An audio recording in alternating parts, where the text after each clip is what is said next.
that was laid on the table of the House on Tuesday, that is this afternoon, and that the Senate approves the county government's additional allocations cash disbursement schedule for financial year 2024-2025. Again, the Standing Committee on Finance and Budget will also be tabling its report.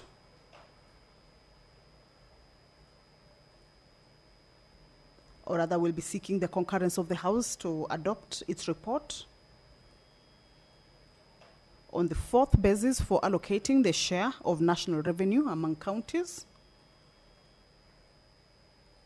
that was laid on the table of the Senate on Thursday, 17th April, the year 2025. And that Senate approves the fourth basis for allocating the share of national revenue among the counties for the financial years 2025, 2026 to the financial years 2029, 2030.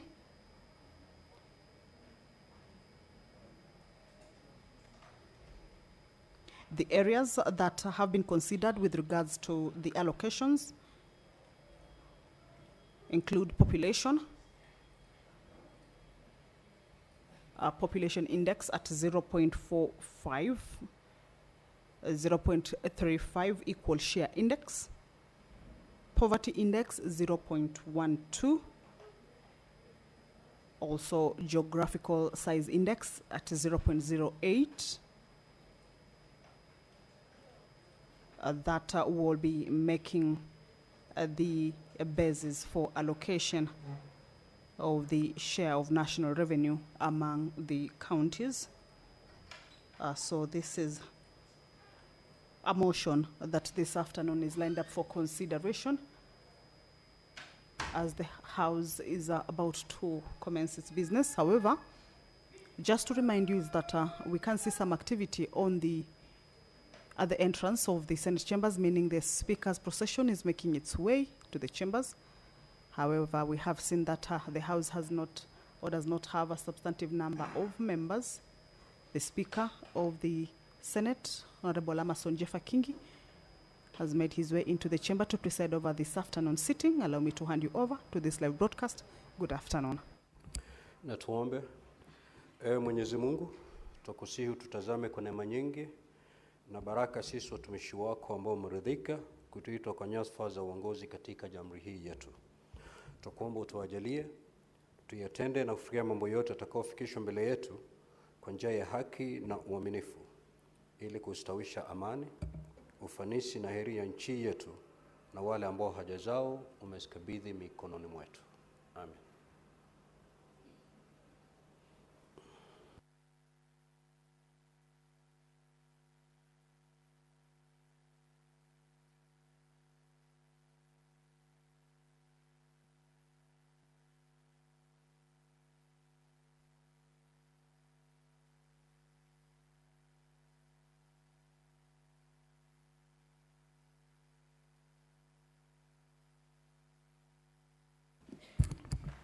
Clerk, do we have quorum?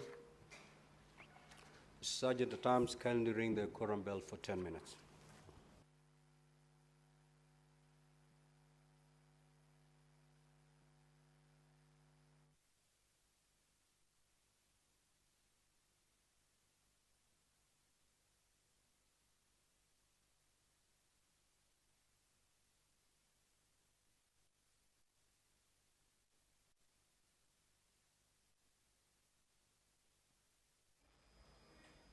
So the prayer has been said and the chair taken, but clearly you can see inside the Senate chambers, members are yet to get in. We can only see a few. Pursuant to provisions of the House Standing Order 39 and 40, at least 15 senators should be seated or should be present inside the chambers once the prayer is said and the chair taken. Then that would mean that the House has quorated. If that is not present, then that will necessitate that current quorum bell that is underway, just to alert the members who may be within the precincts of Parliament, but yet to make their way into the chambers to at least hasten their steps and get to the chambers and enable the House raise that highly needed quorum for the business to be transacted this afternoon. And that's why at the entrance of the chambers, at least we can see more members making their way inside. I've just seen nominated Senator Hamida walk in, as well as Isiolo. The Senator, Kakamega Senator has also walked in, as well as Nandi Senator. So we believe that in a short while, that is Mombasa Senator also making his way into the chamber.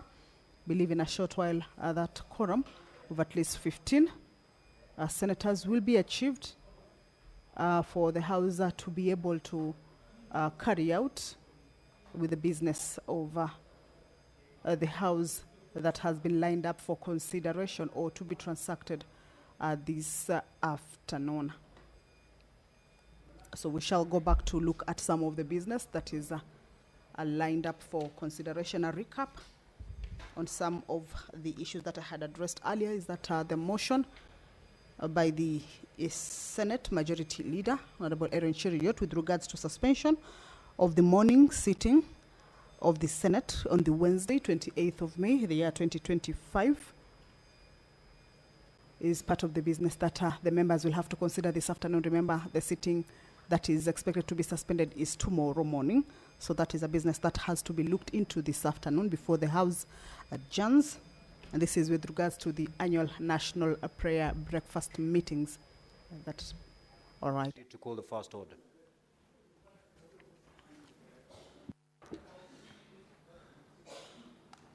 Order number 1, administration of oath.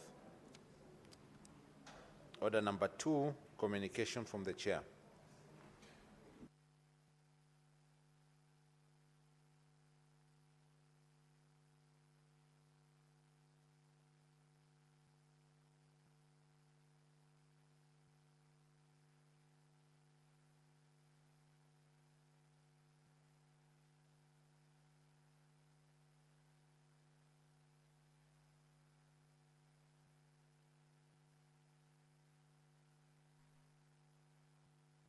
Next order, clerk. Order number 3. Senator Fernandi. Can you proceed, clerk? Order number 3, messages. Order number 4, petitions. Order number 5, papers.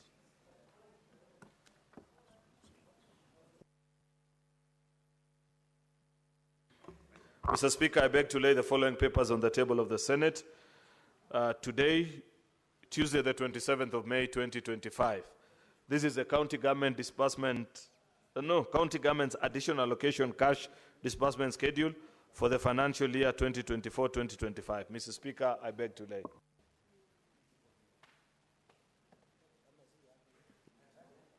Next order, clerk. Order number 6, notices of motion. Clerk on papers. The chairperson of finance.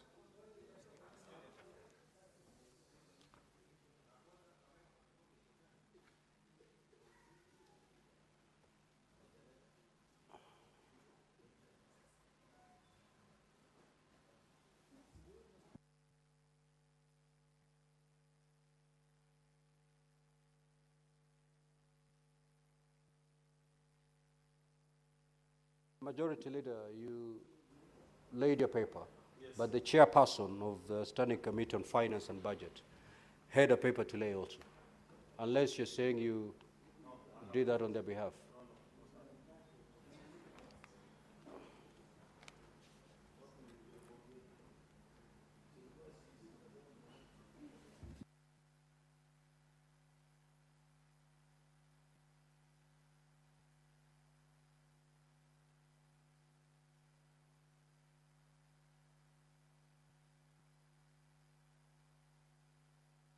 Okay, let's proceed as the Committee of Finance and Budget get their act together. Order number 7, questions and statements.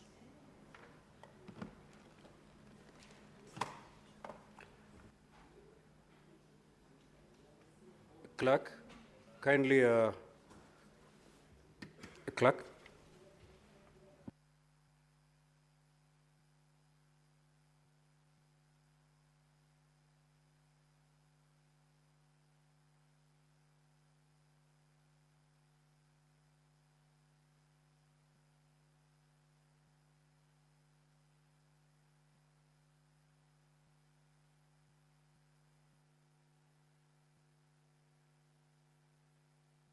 Clerk, call order number 6 again.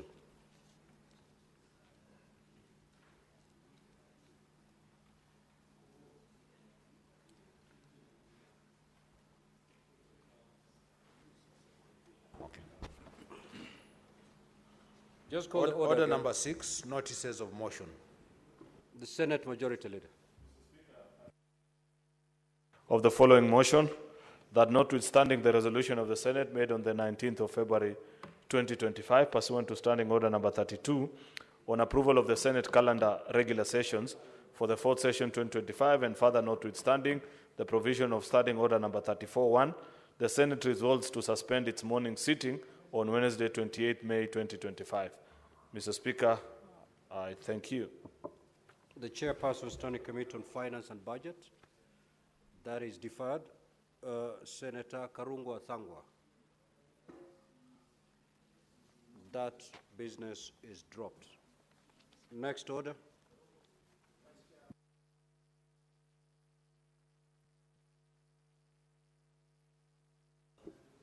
Order number 7, questions and statements. Statement pursuant to Standing Order 53.1, the Honorable Senator David Wafula.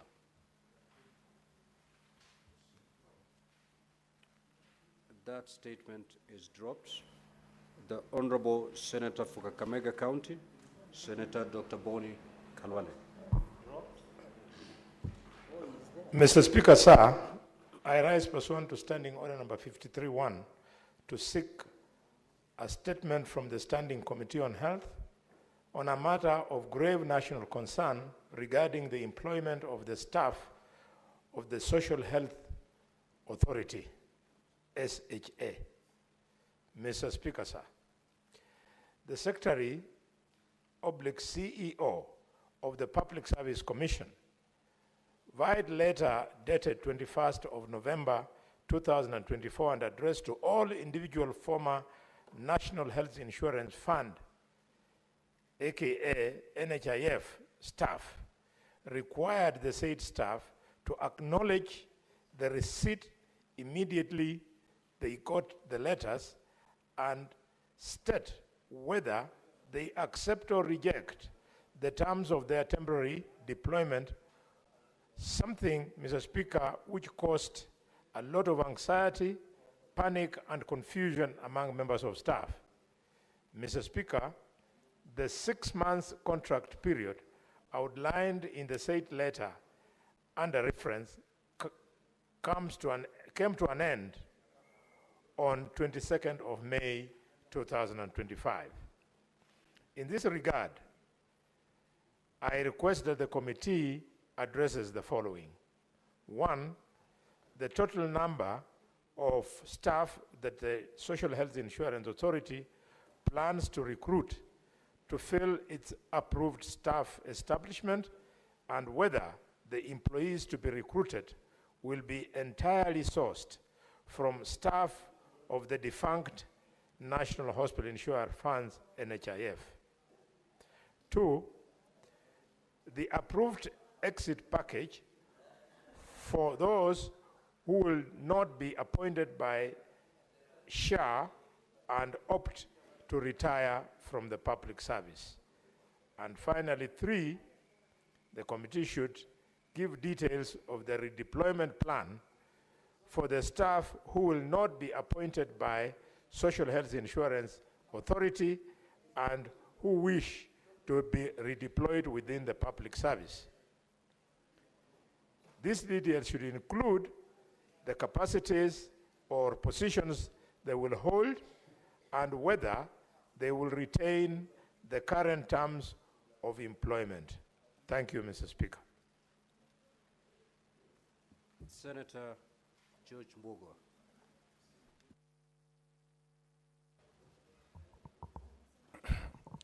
Mr. Speaker, sir, I rise pursuant to Standing Order 53-1 to seek a statement from the Standing Committee on Trade, Industrialization and Tourism on a matter of national concern regarding the implementation status of the extended producer responsibility by the manufacturers.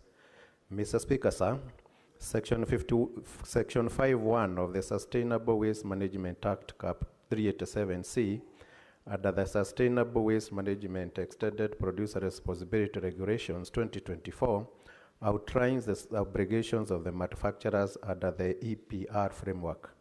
In the statement, the committee should address the following. 1, the current implementation status of EPR obligation by manufacturers across the country, including comprehensive list of compliant and non-compliant manufacturers. And 2, the total amount of levies collected and penalties imposed on the manufacturers failing to comply with EPR obligations, along with a breakdown of the beneficiaries of the funds collected from these levies and the penalties.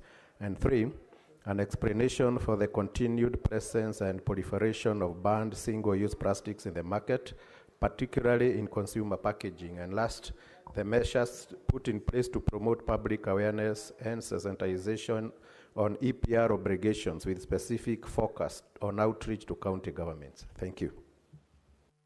Senator Tabitha Mutinda.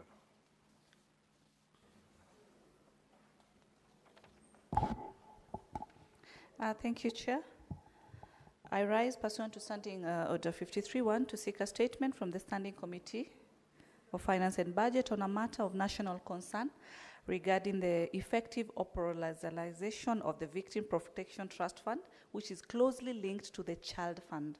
In the statement, the committee should address the following: the status and progress made in implementing public finance management regulations aimed at fast-tracking the finalization of the draft regulations governing the trust fund, the measures in place to enhance the effectiveness of the fund in response to all deserving cases while minimizing the risk of duplication or multiple benefits, considering that victim protection is currently spread across various legislations with differing mechanisms. And lastly, Mr. Speaker, whether the Victim Protection Fund has considered developing a comprehensive funding needs assessment model to estimate the overall financial requirements important in informing budgetary engagements with the National Treasury and development partners. Thank you.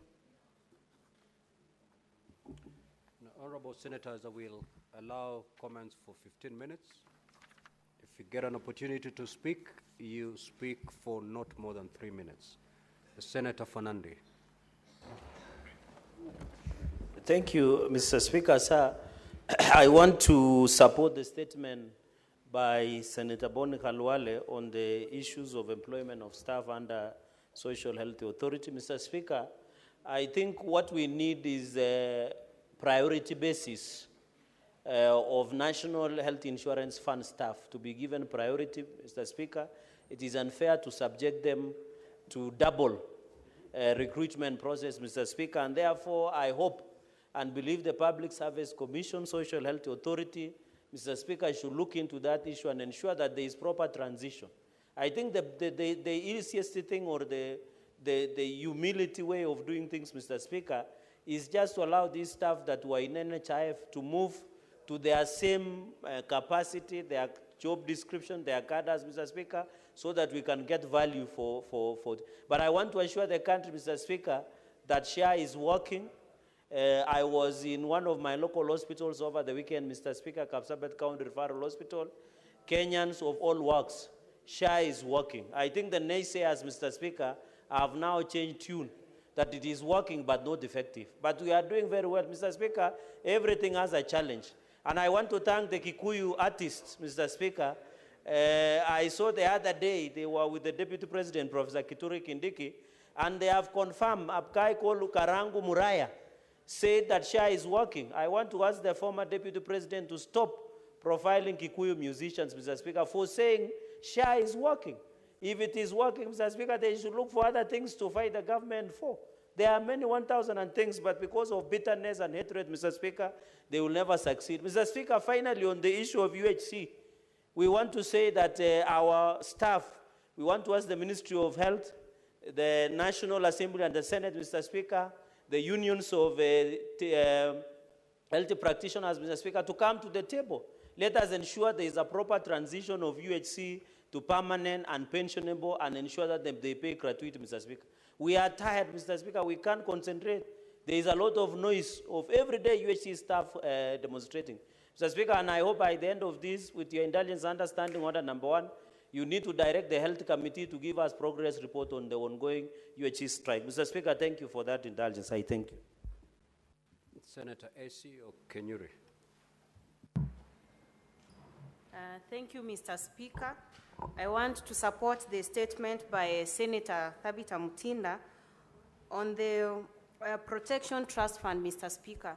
Mr. Speaker, for your information, I think most Kenyans do not even actually know whether this fund exists. After inaction, not so much was done to create awareness among members of the public who are actually victims of crimes perpetuated day in, day out, and especially for the children, because if we have no children, Mr. Speaker, we have no generation. So I think as part of our oversight role as a Senate, we need to participate clearly in ensuring we also raise awareness so that this fund can be adequately actually be contributed to, so that most of the victims of crime out there can be beneficiaries. Because since 2014, when we had this act in place, very little has been done to ensure that this fund is fully operational to assist the most needy elements we have in society. So, Mr. Speaker, the committee that is going to look into that matter should go ahead and maybe out of their own volition conduct and invite members to a public participation exercise whereby this matter is going to be fully owned by the members, and for us to communicate to members of the public that we have this in place. We have not given a blind eye to victims who suffer from several crimes committed, and that as members of parliament, we want to enact laws which can be made use of, not gather dust in the shelves, Mr. Speaker. Thank you. Senator Tabitha Mutinda. Thank you, Mr. Speaker. Since I cannot comment on my own statement, I'll proceed to make a comment on Senator Mbogo's statement and briefly on Boni's statement. And for Senator Mbogwa, it's in regards to the issue of the EPR regulations. And more specific, Mr. Speaker, narrowing to the single-use plastics. Mr. Speaker, in 2017, this country banned the use of single use of plastic, Mr. Speaker. But as we speak, as the senator puts it, there needs to be deeper clarification as far as the single use of plastic is concerned. The agricultural industry, Mr. Speaker, to be more specific, is still using the plastic seedling bags instead of using the alternatives that are in place, that are in the market, and that is none other than the non-woven bags that replace the single plastic use. So when NEMA keeps on giving extensions and authorizing that institutions can be able to use this single plastic, then at what point do we, put off the issue of single plastic, Mr. Speaker? Mr. Speaker, on the issue of the matter of the SHA employees, recently, I think a few weeks ago, the clerk authorized or allowed the SHA team to be able to come to Parliament to assist us and the staff to be able to do the registration. Mr. Speaker, personally, the staff that I came across are very young people who are still in this institution. And as Senator Boni puts it, if they cannot be absorbed within the SHA system because the numbers that are available are too minimal, then where do we expect these young people with very young families then to go? Because, Mr. Speaker, from where we sit, yes, SHA is working. And for it to even continue working and working better, we need to ensure that the staff from NHIF is fully absorbed within the system, because these are young people. Where do we expect them to go? For this system, which is bigger, which is, you know, the best system that we are having currently, and which is continue to work and has had some challenges, if we face off this team, then how do we ensure maximum output if we do not absorb these young people who have been working through NHIF to be absorbed in SHA? It's something that where I sit as a member of the Health Committee will take keen interest on ensuring that this issue is addressed. The way we've also taken care of the other issues, like the UHC employees, which we've pushed, that the budget as we speak right now is over 4 billion budget, 1.7 billion, Mr. Speaker, for doctors' arrears that we've still pushed, and many other funds, especially the CHP funds, that we've also pushed, and these allocations are there. Senator Kinyua. Asante sana Bwana Spika kunipa fursa hii. Kwanza kabisa nataka kuunga mkono taarifa iliyoletwa na kiranja wa wengi kuhusu mfumo mpya wa afya wa SHA. Bwana Spika, ni vizuri ijulikane ya kwamba wakati tulipopata katiba mpya, watu ambao walikuwa wakifanya kazi katika manispaa na katika gatuzi zile zingine, Bwana Spika, walijumuishwa na kuajiriwa katika gatuzi zetu, Bwana Spika. Vile vile, Bwana Spika, itakuwa ni vizuri na ni bora zaidi wafanyikazi ambao walikuwa wakifanya na NHIF waweze kujumuishwa katika mfumo mpya wa SHA. Ndiposa sehemu ambazo hazifanyi vizuri kabisa, Bwana Spika, hawa wafanyikazi waliokuwa na uzoefu, Bwana Spika, wataweza kuleta ule utaratibu mpya, Bwana Spika, na wale wafanyikazi, Bwana Spika, wanapaswa kujumuishwa. Bwana Spika, kikatiba itakuwa si vizuri, Bwana Spika, kuwadhulumu hawa wafanyikazi ambao wengi wamefanya kazi na mfumo wa NHIF, Bwana Spika, na hata ijapokuwa, Bwana Spika, mfumo mpya umeletwa, hawa wafanyikazi kisheria wanapaswa wajumuishwe na waweze kuendelea, kwa sababu wamekuwa wakitegemea ile kazi, Bwana Spika, na wameifanya kwa uzuri. Lakini kwa sababu ni mambo yamebadilika, kumeletwa mfumo mpya, ni vizuri wale ambao walikuwa wakifanya kazi pale wakumbukwe na wajumuishwe, Bwana Spika, kwa sababu wana familia, maisha yao yanapaswa kuendelea mbele, na sisi tukiwa wakilishi wao, Bwana Spika, na kwa sababu afya tayari imepelekwa katika gatuzi zetu, tunapaswa kuifuatilia na tuone inafanya kazi, na itafanya kazi, Bwana Spika, ikiwa kuna vifaa na vile vile kuna wafanyikazi. Kwa hivyo wafanyikazi ambao wamezoea na wana ujuzi na wamebombea katika ile kazi ni wale ambao ni wa NHIF. Kwa hivyo, Bwana Spika, nakubaliana na Senator Boni kwa hii taarifa aliyoleta, tuweze kuwajumuisha na waweze kuendelea na kazi ambayo wamekuwa akifanya. Bwana Spika, nashukuru kwa kunipa msa huo. Senator Mundigi. Asante Bwana Spika kwa kunipa ruhusa niweze kuchangia mjadala wa mambo ya SHA na SHI. Bwana Spika, ningeomba wakati huu tunataka kuangalia kaunti zetu zinaendeleaje ama nchi yetu ya Kenya juu ya economy recovery. Tuache mambo ya vita mingi. Hii ministry ya afya imekuwa na shida nyingi hapa na pale, na mimi nikiwa senator wa Embu County niko na ushuhuda ati SHA inafanya kazi ile inafaa katika kaunti nyingi, kwa sababu hata sisi tukiwa Njumbe, Bwana Spika, imekuwa hata mambo ya harambee, mambo ya kuchangia pesa masinani inaendelea ikipungua. Kwa hiyo ningeomba Bwana Spika, mambo ya wale wafanyikazi wa zamani wasiweze kutimuliwa. Wengine wako ni wachanga, wengine waliajiriwa hawana siku nyingi, hawana miezi nyingi, yende hawakuwa na makosa. Bwana Spika, naunga mkono waweze kuongezewa muda, waweze kuangalia makosa yao, waweze kuendelea na wafunzwe vile watakuwa wanafanya kazi na mambo ya SHA. Kwa sababu SHA katika Kenya, katika kaunti 47 tuko na ushuhuda, watu wengi wamekuwa kiramika, lakini mtu yoyote akigonjeka na akienda akirashwa, pesa inalipwa na inaendelea vizuri. Kwa hivyo njia ya kurekebisha sio kutimua hao wafanyikazi,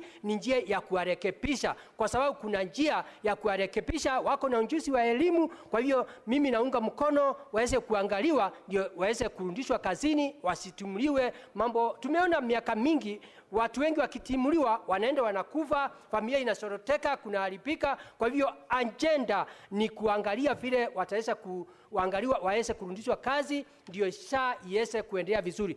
Pia mambo ya SHA, tumesikia hata wenye muziki wale ambaye wiki jana walikuwa wameitwa na deputy president wa Kenya, walikuwa 50 na wamekuwa wakishuhudia na wamesema wataimba mambo ya Kenya vile SHA inafanya kazi, ingawa wengine nilisikia wakisema ni makosa. Lakini nashukuru rais wa Kenya na deputy waweze kuita wenye muziki wote waweze kuimba mambo ya SHA vile inafanya kazi katika nchi yetu ya Kenya. Kwa hiyo Bwana Spika, wale watu wanataka kutimuliwa ni heri warudishwe, waweze kuelimishwa, na ninajua wakipatiwa nafasi watajitetea na mambo ya SHA itaendelea vizuri. Kwa hivyo mimi naunga mkono hii mjadala wa Senator Karwale. Asante Bwana Spika.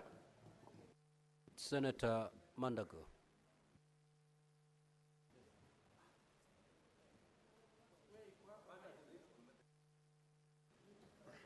Thank you very much, Honorable Speaker. Honorable Speaker, I wish to make comments on the statement by the Senator for Kakamega, Senator Boni Khalwale.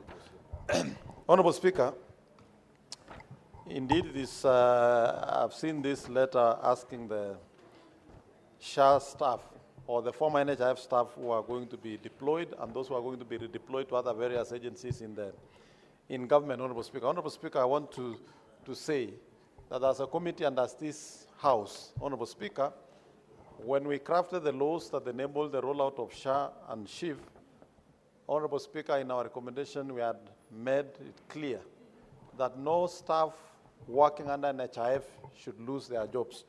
Honorable Speaker, the uncertainty that is arising from the issuance of these letters is, one, the fact that the staff don't know exactly where they're being redeployed to and the terms they are going to be engaged.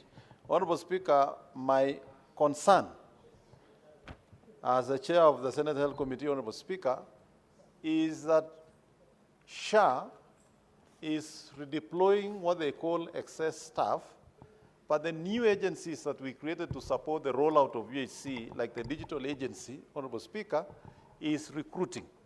The Ministry of Health should actually first consider redeploying these officers within the sagas in the ministry where there is shortage of staffing, instead of recruiting new staff, Honorable Speaker. Honorable Speaker, the staff that worked under NHIF were more than 2,000 staff, and therefore there is a pool of experienced staff that the agencies within the health sector can draw from instead of going into recruitment, Honorable Speaker. Honorable Speaker, I therefore agree with the sentiments of Senator Boni Khalwale that there is need for the ministry and SHA to clearly communicate in a manner that is not going to cause anxiety, but in a manner that is also going to guarantee the workers that they are going to continue earning.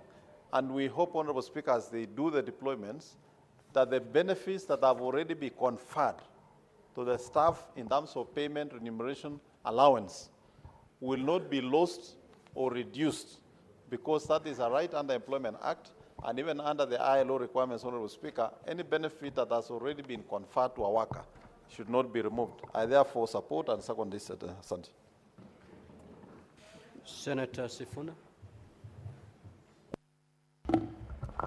Mstahiki Spika, nilikuwa nimewaahidi wa Kenya kwamba leo tutazungumza kwa Kiswahili.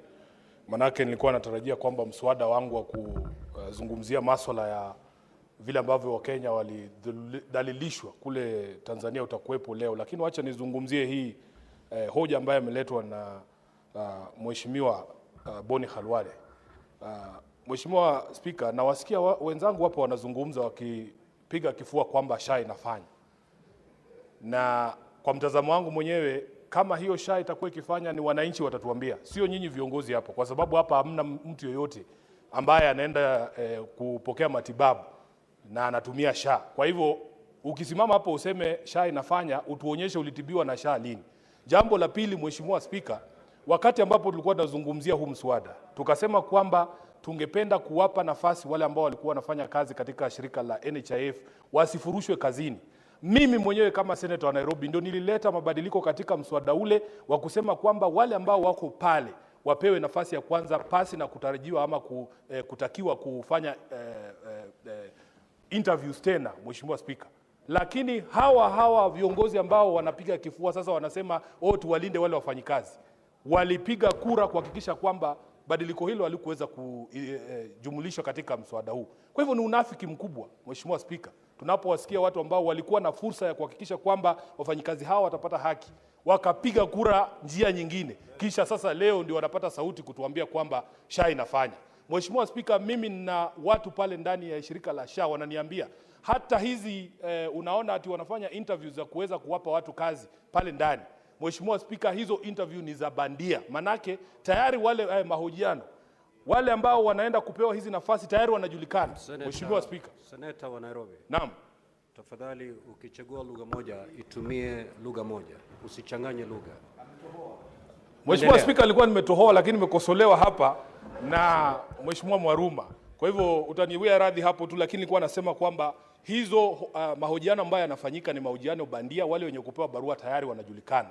Jambo la kutamausha zaidi, Mheshimiwa Speaker, ni hata hawa ambao wamechaguliwa juzi kama madirector, Mheshimiwa Speaker, walikuwepo kwenye rada ya tume ya maadili na kupambana na ufisadi.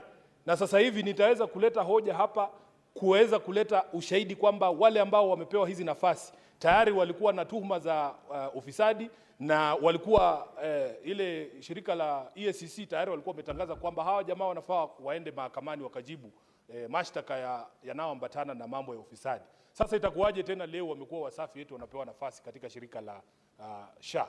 Kwa hivyo Mheshimiwa Speaker, nataka kuomba hawa ndugu zetu maseneta wenzangu kwamba iwapo huna habari kamili usije hapa ukasema mambo ya uongo, mambo ambayo huyaelewi.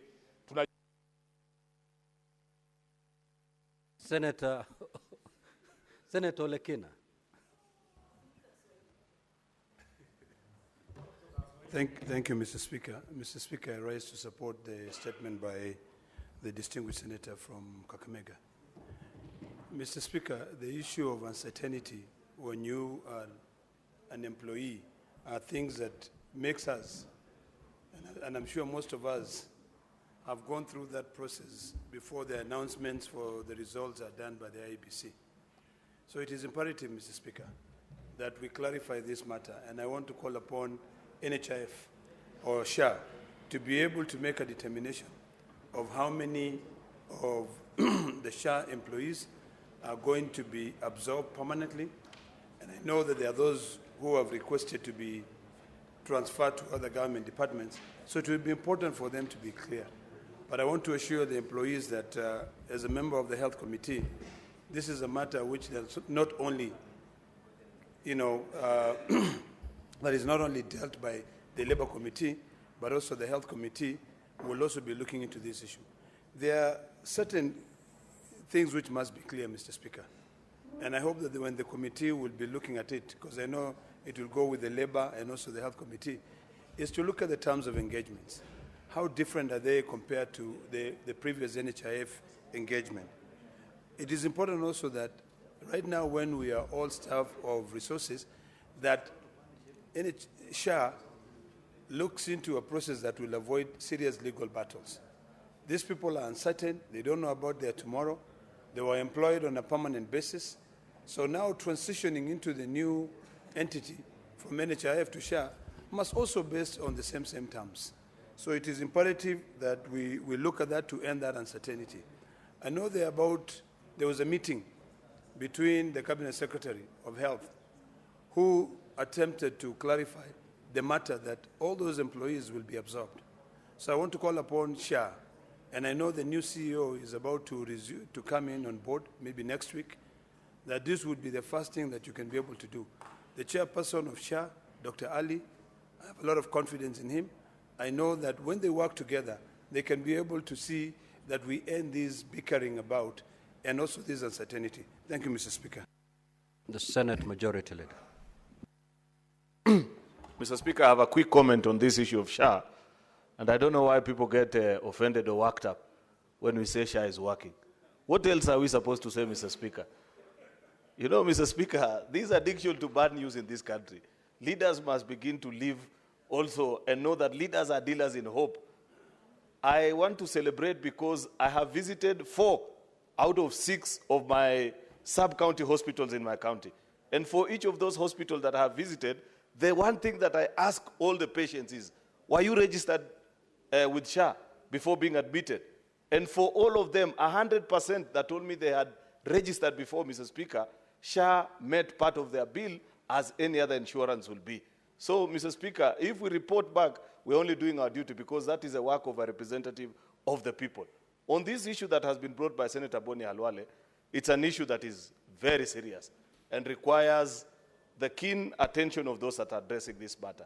I voted, Mr. Speaker, against the amendment that had seen transitioning of all NHIF staff into SHA, Mr. Speaker. Fully aware why I did that, Mr. Speaker. Because I know for a fact, Mr. Speaker, that 95 or even 99% of former NHIF staff are diligent Kenyans, Mr. Speaker, who went about their duties very well. They worked and served this country well. Those needs to be considered. But I am fully aware, Mr. Speaker, that in NHIF, we had staff, Mr. Speaker, that were approving the amputation of a human being 4 to 6 times, yet we know a human being has only 2 legs, Mr. Speaker. You want us to take those ones to share as well? There must be a vetting process. And I want to believe, Mr. Speaker, that that process needs to be done in a way that no Kenyan ends up suffering unfairly, Mr. Speaker. And for that reason, Mr. Speaker, I hope that our health committee, Mr. Speaker, when they consider this particular matter, Mr. Speaker, will guide. What is your point of order, Senator Boni? Mr. Speaker, 105, you heard the senator of Kericho accuse employees of NHIF for approving claims for people who have been amputated 5 times.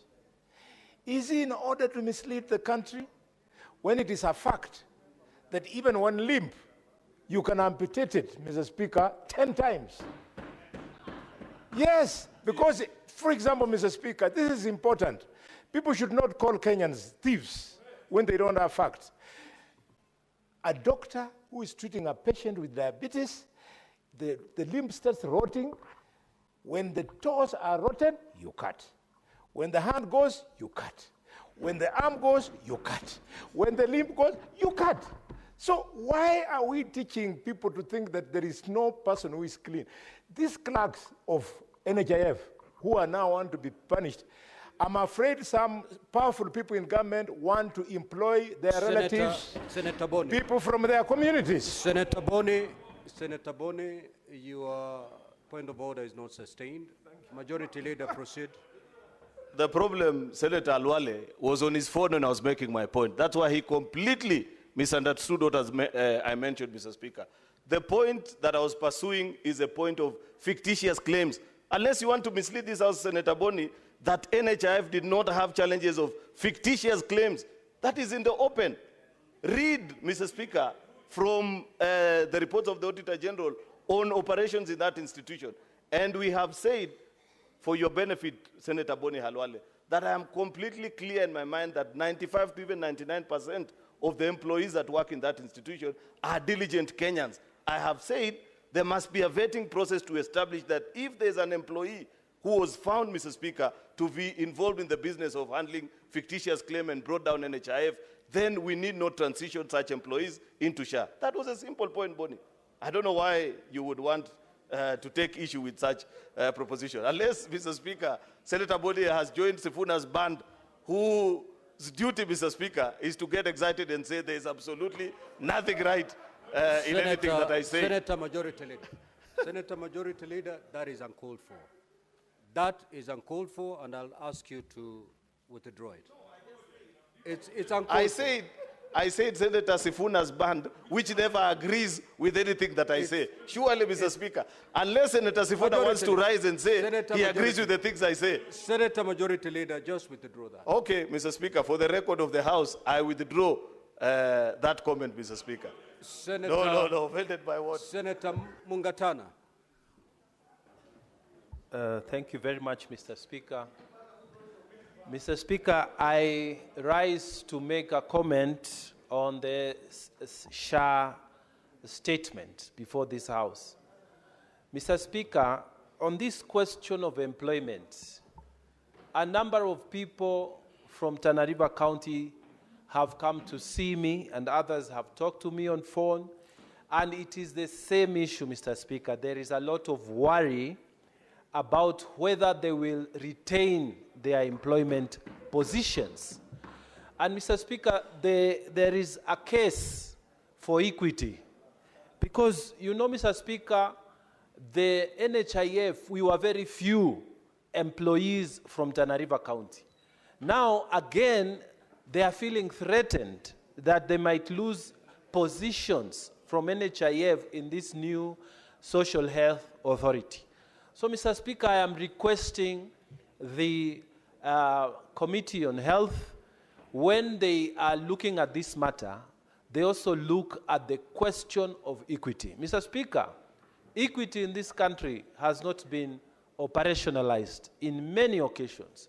You find some people who have dominated the employment opportunities, not just in SHA, but in other places, feeling so entitled, Mr. Speaker, that even when equity is being done, they claim it is against them.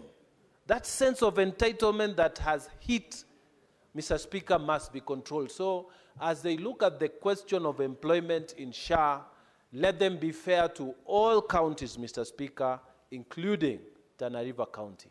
I thank you, Mr. Speaker. Before I allow the clerk to call the next order, we had deferred order number 5 in respect to the Chairperson Standing Committee on Finance and Budget tabling of a paper, and thereafter proceeding to give notice on the same.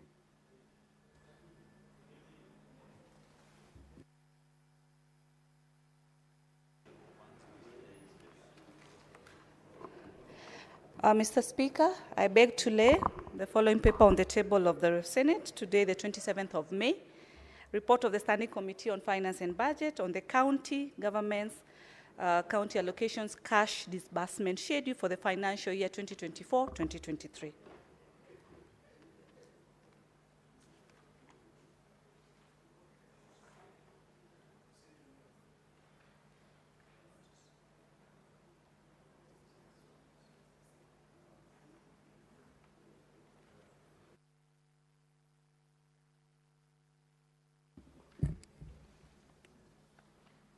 Now, the Chairperson, Standing Committee on Finance and Budget, you may proceed to give notice on the same.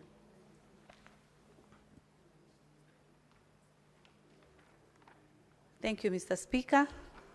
The report of the Standing Committee of Finance and Budget on the county government's additional allocation cash disbursement schedule for financial year 2024-2023. Mr. Speaker, I beg to give notice 2024-2025. Thank you. I'm happy when I notice that my Senator Nairobi is always very keen. I beg to give notice of the following motion, that the Senate adopts the report of the Standing Committee on Finance and Budget on the county government's additional allocation cash disbursement schedule for the financial year 2024-2025, laid on the table of the Senate today, the 27th of May, 2025, and that pursuant to Section 17(7) of the Public Finance Management Act, the Senate approves the county government's additional allocation cash disbursement schedule for financial year 2024-2025. Next order, Clerk.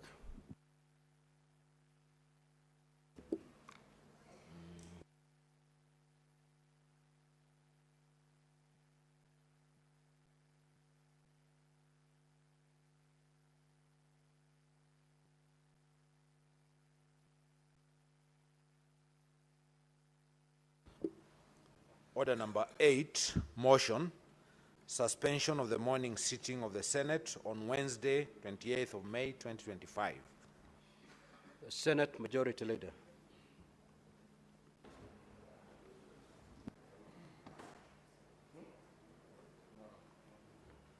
Mr. Speaker, I rise to move the following motion, that Notwithstanding the resolutions of the Senate made on the 19th of February 2025, pursuant to Standing Order number 32 on the approval of the Senate calendar regular sessions for the fourth session 2025, and further notwithstanding the provisions of Standing Order number 34, the Senate resolves to suspend its morning sitting on Wednesday, the 28th of May 2025. Mr. Speaker, this is a fairly straightforward matter. We have the breakfast, national prayer breakfast that's organized by Parliament this yearly occasion tomorrow morning, and therefore this is to pave way for that event tomorrow morning. Therefore, Mr. Speaker, I want to request the House to agree that we reschedule our events for tomorrow morning to another date until we sit again at 2:30 in the afternoon.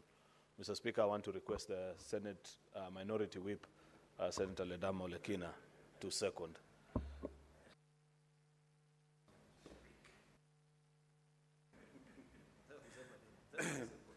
Thank you, Mr. Speaker. Mr. Speaker, if the majority leader had not yet pointed at me, maybe I would have had a different opinion. But I do rise to second. I think it is imperative that everything we do, we seek guidance from the High Almighty. And given that we are going through difficult times, and difficult times require special prayers to be able to allow us to be able to navigate these challenges of either adoption, or what are they called? Abductions or not abduction, whatever they are. We just need to go and kneel to God and seek protection. So, Mr. Speaker, I beg to second. Honorable Senators, I'll now proceed to propose the question. The notwithstanding the resolution of the Senate made on the 19th of February 2025, pursuant to Standing Order 32, on approval of the Senate calendar regular sessions for the fourth session 2025, and further, notwithstanding the provisions of Standing Order 34.1 of the Senate resolves to suspend its morning sitting on Wednesday, 20th May 2025. Now, Honorable Senators, the floor is open for debate, but this being a procedural motion, with your concurrence, I may proceed to put the question so that we vote. Very well. So, Honorable Senators, I'll proceed to put the question that notwithstanding the resolution of the Senate made on the 19th January 2025, pursuant to Standing Order 32 on the approval of the Senate calendar regular sessions for the fourth session 2025, and further notwithstanding the provisions of Standing Order 34.1, the Senate resolves to suspend its morning sitting on Wednesday, 28th of May 2025. Will as many as of that opinion say aye? Aye. Will as many as of the contrary opinion say nay? The ayes have it.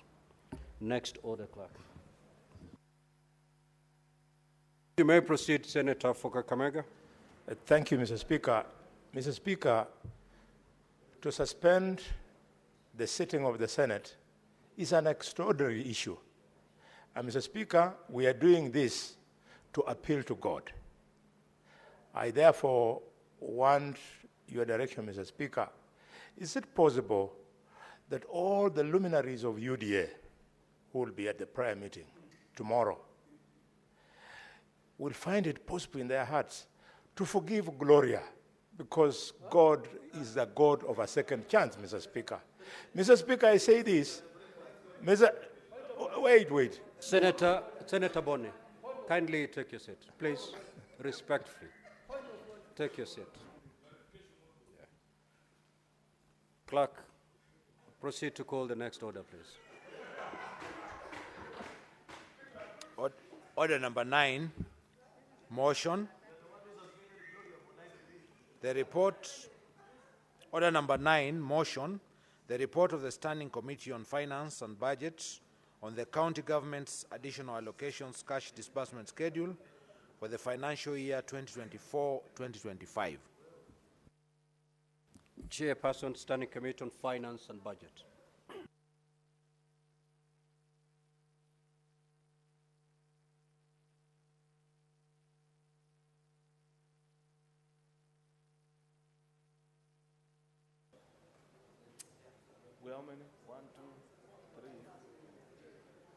No, watu wako kwa lounge, I want to believe. Kujeni tutafute watu. Let's go to the lounge and call. Boni, please, tutafute watu. We must pass this. We have Mark.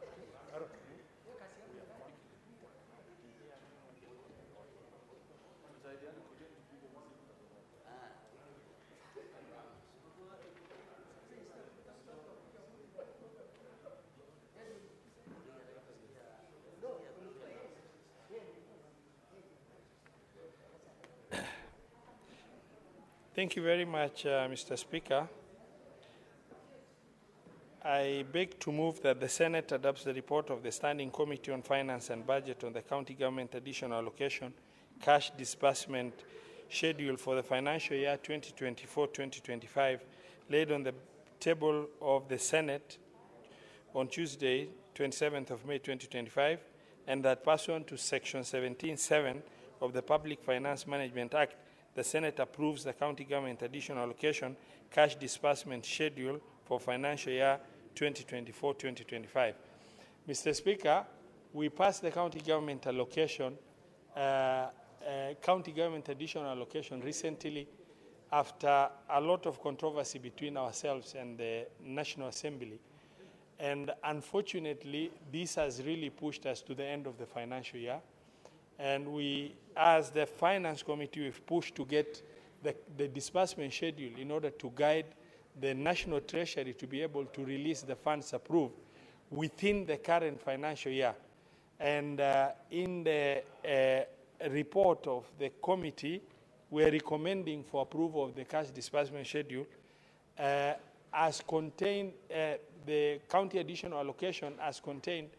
The Treasury has accepted and presented that they will disburse the entire county additional allocation in the month of May and in the month of June in order for them to comply within the current financial year, as we are already in the process of doing the same county additional allocation and other documents for the following financial year, that is 2025-2026, including division of revenue and other instruments.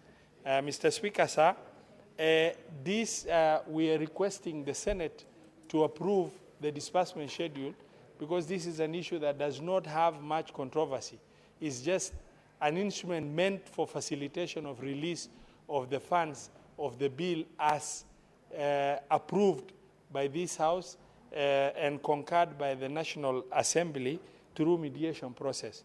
If we get this disbursement schedule for county additional allocation approved in time, then we will have the opportunity to have those funds sent to the counties in time before the closure of the financial year, and for the county governments to be able to factor in the current budget they are proposing, because the county governments will most definitely be unable to absorb within this less than 35 days left of the closure of the financial year.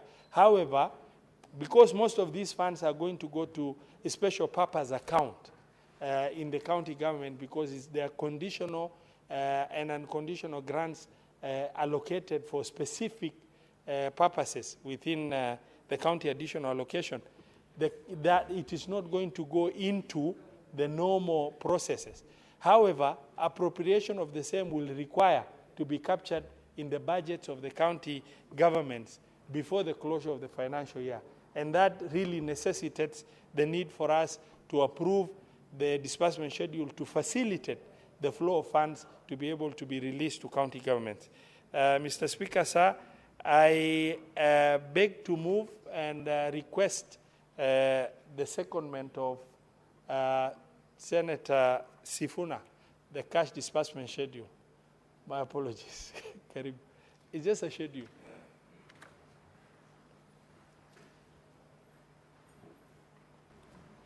Honorable Speaker, I rise to second. But of course, I was expecting that the chair of the Finance Committee would say a few words about the fact that from the first day that we came to this House, we have passed a disbursement schedule every financial year. National Treasury has never complied with any of the disbursement schedules that we have passed. So I don't know, Honorable Speaker, what confidence the chair has that this ritual that we engage in every year has any meaning at all. If you speak to the county governors, Honorable Speaker, they will tell you they have been receiving the disbursement of the shareable revenue for February in May, Honorable Speaker.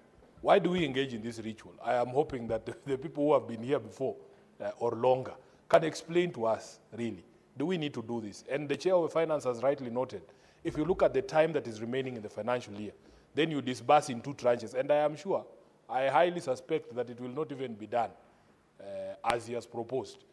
My view would have been, Honorable Chair, that Treasury must be told to send that money in 1 tranche in this month of May, Honorable Speaker, so that we don't have those stories of capacity to absorb or the time to absorb these resources. Otherwise, for me, as I second, this ritual has never made sense to me because no one listens to us. I thank you, Honorable Speaker. Honorable Senators will now proceed to propose the question, which is that the Senate adopt the report of the Standing Committee on Finance and Budget on the county government's additional allocations cash disbursement schedule for the financial year 2024-2025, laid on the table of the Senate on Tuesday, the 27th of May 2025, and that pursuant to Section 17(7) of the Public Finance Management Act, the Senate approves the county government's additional allocations cash disbursement schedule for the financial year 2024-2025.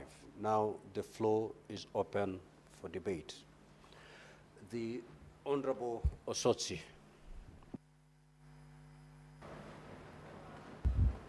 Thank you, Mr. Speaker. Mr. Speaker, I think I want to echo the statement by Senator Sifuna that this disbursement schedule that we pass for equitable share and also additional allocation has become a ritual, and that no one takes it seriously, especially at the Treasury.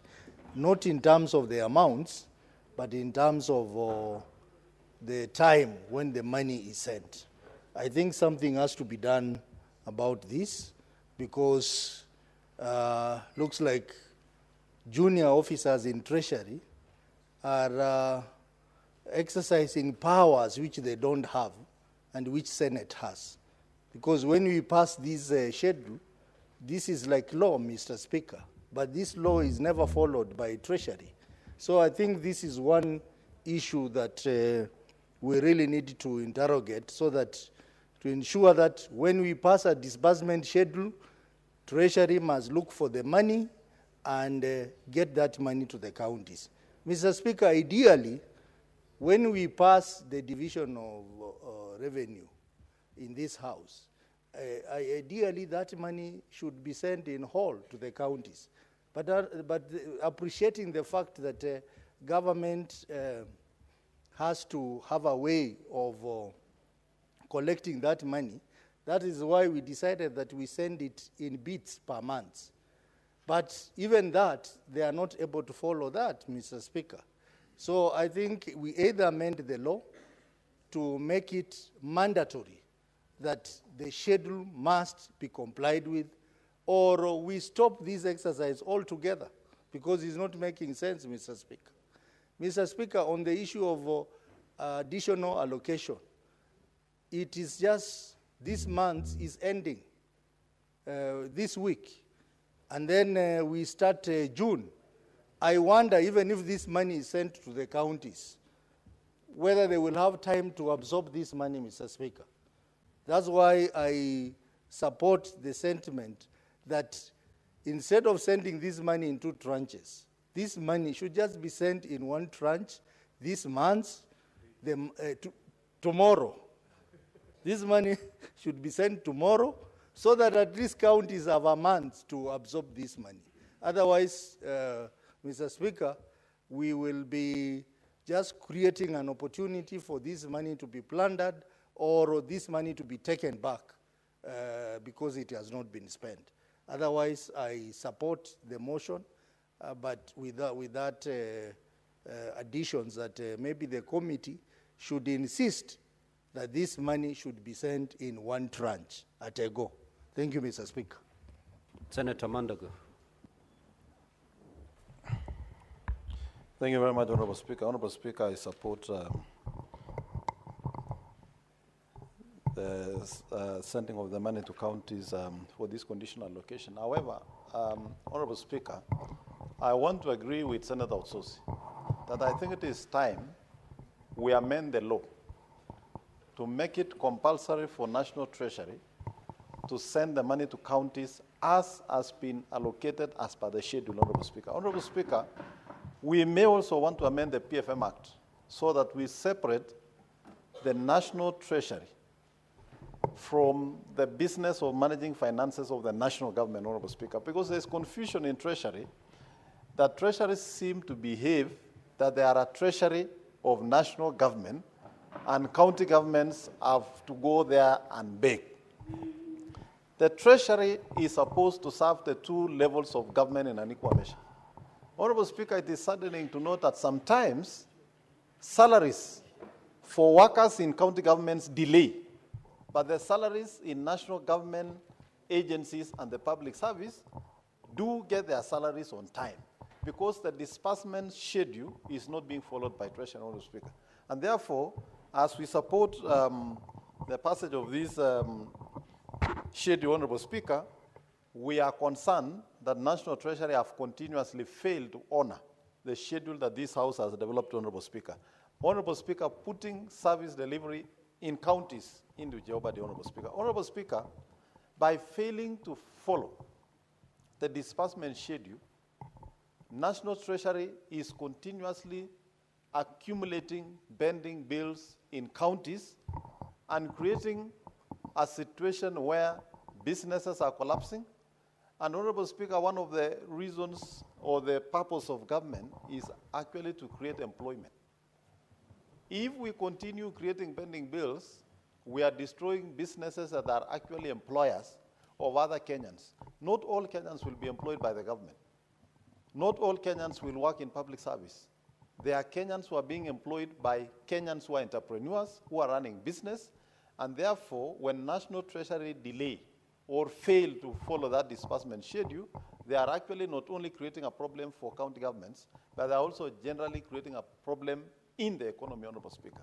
And I therefore suggest, Honorable Speaker, to my friend and colleague, the Senator for Mandera and the Chair of Finance and Budget, that they, as a committee, they consider bringing amendments to PFM Act so that we can streamline this process and ensure that funds go to county on a timely manner, Honorable Speaker. I support. Senator Jonyut.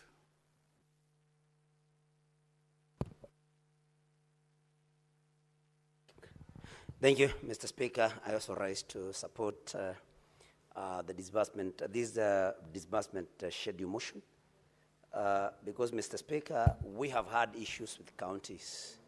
And every time we have an opportunity to meet governors or people who work for county governments in our counties, Mr. Speaker, sometimes they take us to task.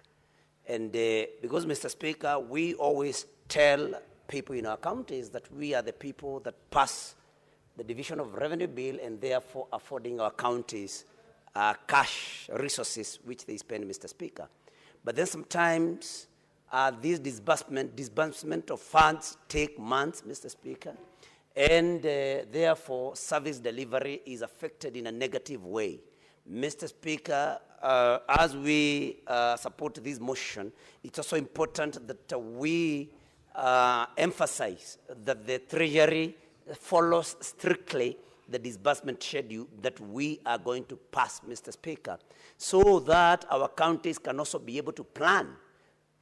Honorable Speaker, when you do not know when funds will be availed to you, it is very hard for you to plan. And for counties to offer services, Mr. Speaker, they have to do proper planning in good time. And it's only through following of this particular disbursement schedule that we are going to pass through this motion, Mr. Speaker, that counties can be able to plan and deliver services to our people. We have had very many problems also with the delayed salaries for those that work for the county government.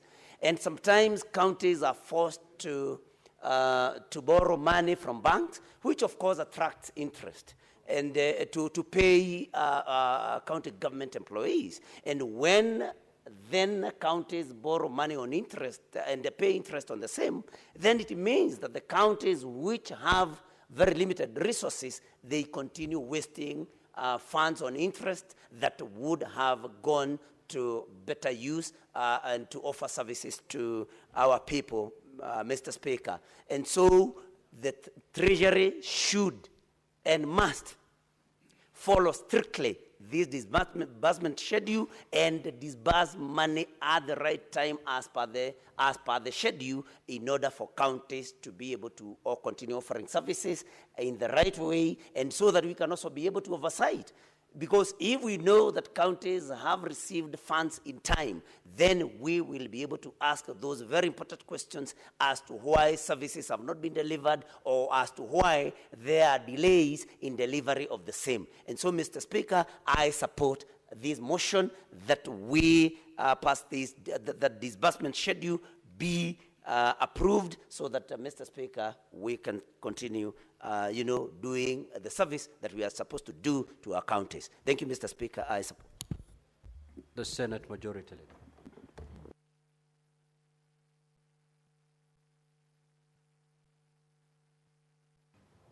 Thank you, Mr. Speaker. I rise to support this motion by our Budget and Finance Committee Chairperson. And this what now has been termed as a ritual. I think somebody referred to it as a ritual, which nobody adheres to, and should be of concern to us. Where I'm concerned, though, is what is being proscribed as a solution eventually to this problem. Mr. Speaker, I have listened to colleagues try to figure out what exactly can we do to ensure that the National Treasury complies with this cash disbursement schedule that we pass. It's important to bring to the attention of colleagues that while we do this ritual every year, Mr. Speaker, there is no record that for the last I don't know how many years in the existence of devolution, that there has been compliance with the schedule to the exact date and time, Mr. Speaker. In fact, much as people may not agree to it, this is the closest we've ever come to a disbursement schedule, because I know many counties now are either catching up with March or April, Mr. Speaker. We have had instances in the past, Mr. Speaker, where we have gotten to June and counties haven't received their December disbursements. I know, Mr. Speaker, you know this for a fact. You have served as a county governor. And this problem doesn't seem to be going away anytime soon. Therefore, as a Senate of the Republic, we must think creatively, and we must find ways that are practical and that will eventually make our counties economically viable. As they are today, Mr. Speaker, this is not possible. Look at what we are passing in this disbursement schedule, Mr. Speaker. We are passing additional resources, 2.9 billion shillings for the KIPES. And Senator Roba, you must convince us that in the next division of revenue, or actually when you do county government, CARA, eventually, Senator, that those counties that are yet to receive the counter-matching funds for KIPES, Mr. Speaker, will be considered. Otherwise, we will suffer the prejudice of having passed resources to other counties to the detriment of other counties, Mr. Speaker. There is 3.24 billion that is being passed to CHPs. How unfair, Mr. Speaker. It's either you have a job or you don't. Surely, if in the month of May is when we are sending resources to pay these people that have been working through the year, are we really being fair to these community health promoters, Mr. Speaker? I wish, Mr. Speaker, we were just plain and honest and told them that you do not have a salary. I know it's a stipend, but even that stipend, Mr. Speaker, it must be timely. 5,000, much as it may look like nothing to many people, if it comes in a timely manner, Mr. Speaker, at least it could help people get by.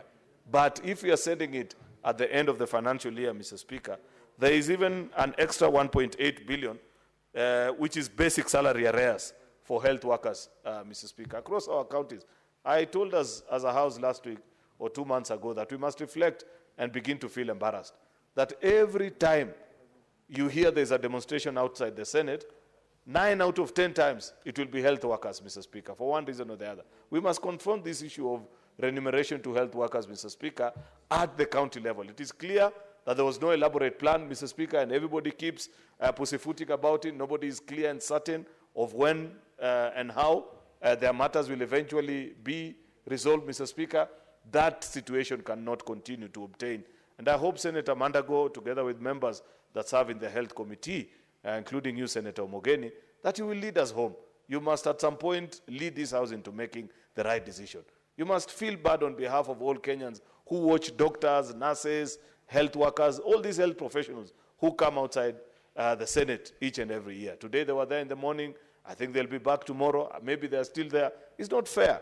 And you as a committee must lead us as a House into making certain decisions that will resolve that particular answer.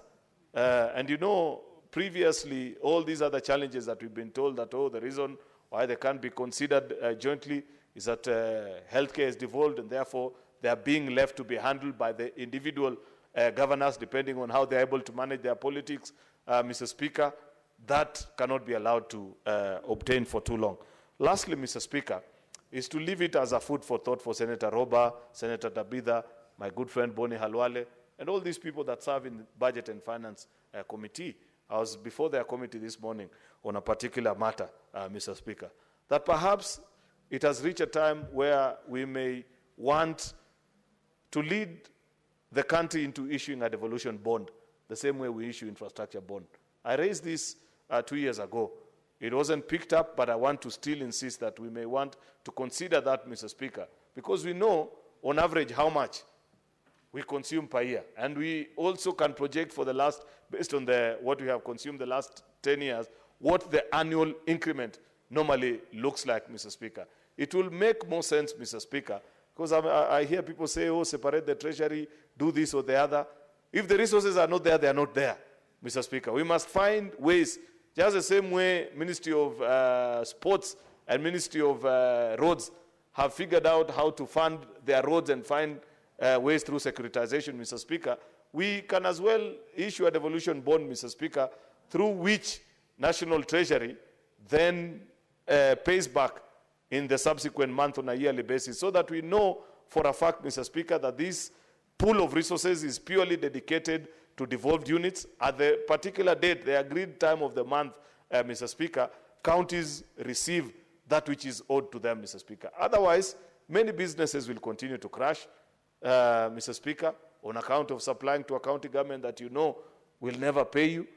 People will go without salaries. Counties will be forced to borrow, Mr. Speaker, to pay and meet even day-to-day subsistence obligations, Mr. Speaker, therefore incurring additional cost. So I want to plead with this Budget and Finance Committee that lead us into a better solution other than this one of having to wait for exchequer releases, that you have to wait for resources, Mr. Speaker, to be collected. When you have a shock in the system like we had last year with the Gen Z protests, Mr. Speaker, and court decisions with regards to finance bill, then counties stayed, I think, up to almost December without receiving any significant funding. That cannot be the way and the basis upon which you run a county government. Something must give, and I believe as a House, it is not beyond us to think what will be a better solution than the current system. At least we are all in agreement that this current system doesn't work in the way that it was envisioned. With those main remarks, Mr. Speaker, I beg to support and hope that, Mr. Speaker, we can be able to conclude on this matter as well as many other business that are before us. At least I'm happy that there are many members that are back in the House now as opposed to earlier in the day. I hope the whips, Mr. Speaker, as we speak, are whipping so that we conclude on this today. I thank you. Senator Wambua.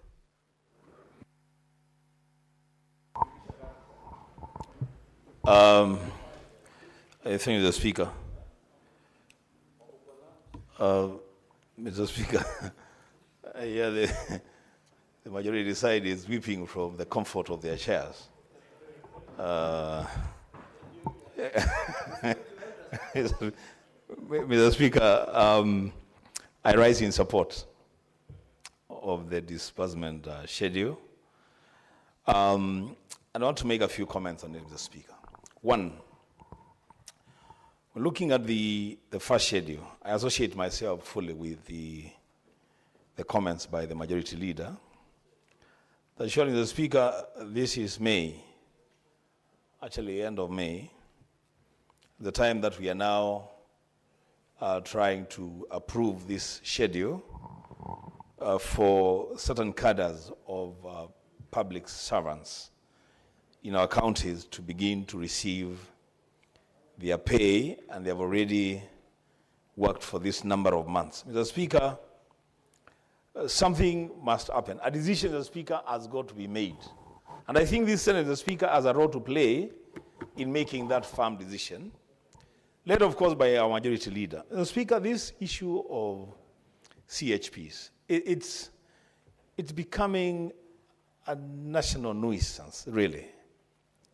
Mr. Speaker, we cannot live in a country where people who are offered a service, contracted to offer a service, then must also take to the streets for them to be paid for the services for which they have been hired and contracted. A solution, Mr. Speaker, to the CHPs must be found. We must not sit pretty in the Senate, knowing as it were, Mr. Speaker, that health is a devolved function. I think, Mr. Speaker, I would want to challenge the Senate Committee on Health, led by Senator Madago. Mr. Speaker, I know they have tried to do what they have tried to do, but I want to challenge them to now draw the line in the sand and say enough is enough. We cannot have these demonstrations outside Parliament, in the streets of Nairobi, every day, every week, for people just demanding the same thing, and it is their right to be paid this money, Mr. Speaker. Something really must happen so that we get done with this matter. Mr. Speaker, on the issue of, under the same schedule, the first schedule, on the issue of CAIBs. Mr. Speaker, for whatever reason, whatever wisdom was used to phase out the allocation of the national government share to county governments to construct the industrial parks, there were two phases that I know of. There was phase 1 and then there is phase 2. My county, Kitui, Mr. Speaker, did not make the list for the first phase. But, Mr. Speaker, because of a desire to create jobs and push forward the manufacturing agenda in our county, the county executive of Kitui approached the county assembly of Kitui, and they approved the share of the county government of 250 million Kenya shillings for the construction of CAIB at a place called Kanyonyo, the Speaker, in Kitui Rural Constituency. The last time I checked, that construction had been done up to around 40%. But, the Speaker, there are counties that have already received the government share of CAIB. And they haven't even done 5% of those constructions. This is my appeal to the decision makers and policy makers in relation to CAIB, is that those counties that have demonstrated a willingness and even committed their funds for the construction of these CAIBs be fast-tracked and get their share of the government funding to complete their CAIBs. So, Speaker, when you look at the schedule for Kitui, it is blank all through. That the entirety of this financial year will not receive a cent from the government share. And yet we have committed our own resources for the construction of the CAIB at Kanyonyo. And as I said, this is a non-discriminatory expenditure where the county government of Kitui and all other county governments have no discretion. It's a decision that has been taken at the national level that they should be constructed, Mr. Speaker. The least that we can do is to match the amounts of money that counties have spent on these CAIBs to ensure completion and utilization of the facilities. Second, Mr. Speaker, the second schedule is on the issue of court fines. Speaker, I don't know whether this interpretation is right, and Senator Robert will have to help me with this. I don't know whether there's a correlation between the level of crime in a county and the amount of money that is allocated to these counties as part of the share from court fines. And if there is a correlation, Mr. Speaker, then I must thank the people of Kitui profusely, Mr. Speaker. Because for the entire financial year, the only money accruing from court fines is only 100,000 Kenya shillings. I'm sure Senator Kakamega is wondering which heaven this is. I mean, this is, if there is a correlation then between crime and amount of money that accrues from court fines, then the people of Kitui County are doing extremely, extremely well. Can't compare them with people from other counties that I want to mention.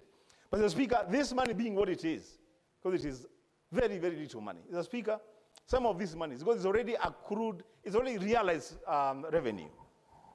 I don't see why we should even be staggering this amount of money, the Speaker, through the committee. Money is as little as this, will just be disbursed once, so that then it's already realized revenue. It's not money that people will be looking for. It's money that they have contributed to the exchequer. If they can just get this money and do with it as is the right way to deal with it. The Speaker, with those many remarks, I support the schedule. I thank you. Now, before I allow more comments on this motion, allow me to make this communication. I'd like to acknowledge the presence in the public gallery this afternoon of visiting teachers and students from Tengecha Boys High School in Kericho County. The delegation comprises 3 teachers and 57 students who are in the Senate for a one-day academic exposition. Honorable Senators, in our usual tradition of receiving and welcoming guests to Parliament, I extend a warm welcome to them, and on behalf of the Senate and my own behalf, wish them a fruitful visit. Also, I'd like to acknowledge the presence in the Speaker's Gallery this afternoon, a visiting delegation of legal officers from the Parliament of Ghana, who are undertaking a benchmarking visit in collaboration with the legal officers in the Directorate of Legal Services in the Senate. Honorable Senators, I request each member of the delegation to stand when called out so that you may be acknowledged in the Senate tradition. Ms. Doreen Asante, Ms. Mary Wendy Yebo, and Mr. Edwin Trufor. Honorable Senators, on behalf of the Senate and on my own behalf, I extend a warm welcome to them and wish them a fruitful visit. I'll call upon the Majority Leader to extend a word of welcome to both delegations. You may proceed, Majority Leader. Good. Thank you. Mr. Speaker, I join you on behalf of my colleagues here in the House this afternoon to welcome this visiting delegation from Tengecha High School. This is one of the top performing schools in our county. I hope, Mr. Speaker, that they will get a full value of the time that they took out of school to come and interact with members here. I have watched them patiently and keenly follow through with the discussions in the House this afternoon. I did not know that they are from my county, but I'm proud of them for the journey that they have traveled in making this institution a great institution. Mr. Speaker, I wish them well as for the remainder of the day, and even as I travel back home to Kericho. I will step out briefly to meet with them, Mr. Speaker, and share with them one or two things. Lastly, Mr. Speaker, is to also welcome our visiting delegation from the Parliament of Ghana, Mr. Speaker. Our staff in Parliament, Mr. Speaker, rank up there with the very best you can find globally. I say this, Mr. Speaker, because I have served as a chairperson of the Staff Welfare Committee, and I know the dedication and the competence of our staff.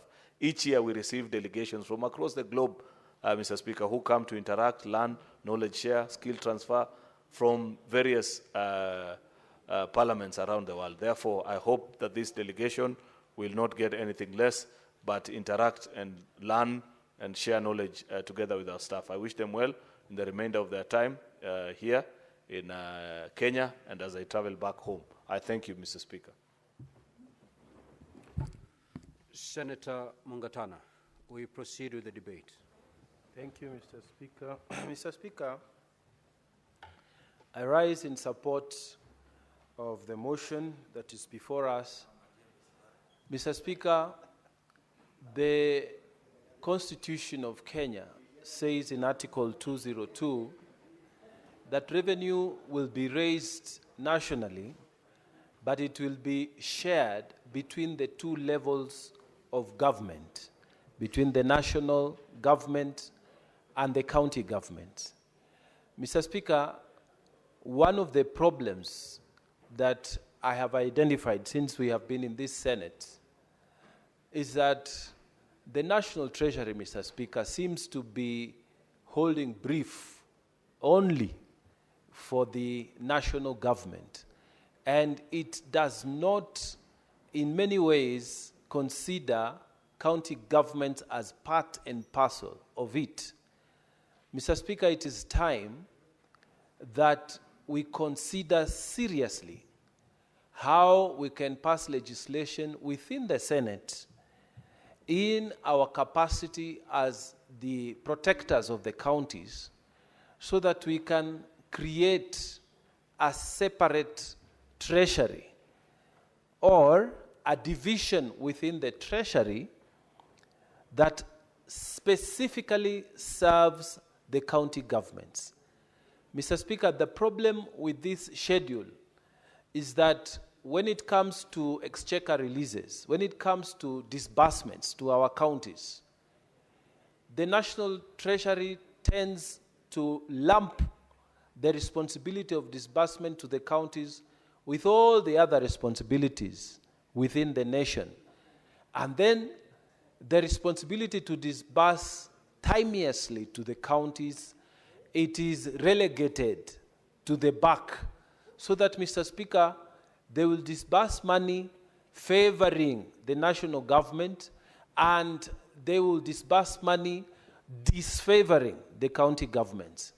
So, Mr. Speaker, this is a challenge I would want to give to the committee chair of finance at the Senate. Mr. Speaker, time has come for us to sincerely look at how we can use Article 202, that revenues are raised nationally and shared equitably between the national and county governments. Develop some law within that will create a department within the Treasury that is dedicated to county governments. So if monies are being raised by the Kenya revenue authorities, they should be equitably divided so that there are two sets of consolidated accounts. One set for the national government and one set for the county government. So that when we say there are delays in exchequer releases, then it will be specific that the Treasury from the county government is not releasing the funds in good time. Mr. Speaker, if this is not done, then like other colleagues have said here in the past, and even in this debate, that it will become a ritual, that we shall pass a schedule, and then this schedule is not respected because the national government operates as if the Treasury only belongs to the to servicing the national government and not servicing the county government. So, Mr. Speaker, I think this is one point that we need to look at and see whether going forward we could even have a clear constitutional amendment that creates a treasury dedicated only to county governments, so that we have the treasury that will serve county governments and the treasury that will serve national governments. If this is done and done in a very technical and nice way, then, Mr. Speaker, we will not have even to debate schedules, because the funds will be disbursed at the correct time within the time that we pass. Once the Senate has approved, then it is processed from the treasury that is dedicated to serving the county governments. So, Mr. Speaker, I support and I pray that the Constitution will be followed in this manner. I support. Thank you. Senator Thangwa Karungo.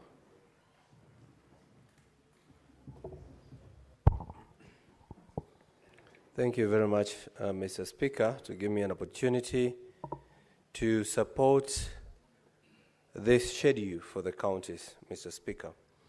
Mr. Speaker, I've noted, and Senator Wambua has also mentioned, on the issue of disbursement of unconditional additional allocation from court fines. And from the schedule, Mr. Speaker, 116 million is going to only 10 counties. And these are the court fines, to my understanding, is the fines that people from these counties have been fined by courts, probably for breaking the county laws within that particular counties. Kiambu is receiving about 10 million from these county fines. Nairobi, which is getting the bigger chunk of the money, is receiving 70 million, 740,842 shillings, Mr. Speaker. Mr. Speaker, as much as we would take this as an allocation, I think the Senate should also look into this issue and find out why some of these counties are breaking the law, or why some of these counties are getting these chunks of amounts, while others, like Kakamega, Mr. Speaker, which is equally the same with the county, with Kiambu County, 12 wards, 12 constituencies, 60 wards, and the budget is almost similar. Yet a county like Kakamega, they are receiving zero. That means probably in that county, they never broke the law. So I think we should take it as a case study, Mr. Speaker, to get to understand why it is the way it is, Mr. Speaker. Mr. Speaker, as we pass this allocations, Mr. Speaker, we also need to request COB and the executive to be releasing this amount of monies in time. In the morning, Mr. Speaker, we were sitting at the Committee of Devolution, of the Senate Devolution, at the Senate, and we had members of the County Assembly from Machakos County and their Speaker, Mr. Speaker. And we were told the members of the County Assembly of Machakos and their staff have not been paid for the last 3 months, Mr. Speaker. And I believe it's not only Machakos County. Even some other counties are not receiving their money on time. So we should ask the executive, Mr. Speaker, to make sure they disburse these amounts on time so that they can give money where it's due, Mr. Speaker. And, Mr. Speaker, the reason why maybe probably the trust and confidence of this government might not be in tandem with what everyone is thinking, Mr. Speaker, is because counties do not have money, Mr. Speaker. Counties have not been, the monies have not been disbursed. Yet we see the government, through some programs that have not been budgeted for, in the name of Economic Forum, Mr. Speaker, going to every county, giving handouts to people, Mr. Speaker.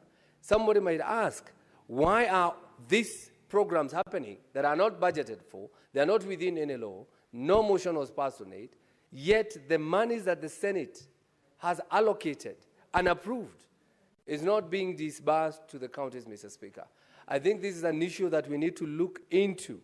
And if we are to summon whoever, Mr. Speaker, is not disbursing these monies to the counties so that they can explain, it should not be, normal for the Senate just to pass this kind of laws, the allocations, the disbursement schedules, but then the executive is not doing its part. And we just keep quiet and we look at it that way, Mr. Speaker. So I urge the executive to make sure that they give the monies. And if, Mr. Speaker, they don't have money, then why is it that when they say they don't have money, or they have not collected enough. Why is it that the only counties are suffering? The office of the president has all this budget. The office of the deputy president has all the money, to an extent that we are now dishing it out to anyone who asks for it, Mr. Speaker. So I think, as I support this, this is an issue that we need to look into, Mr. Speaker. Thank you. Senator Olekina Ledama.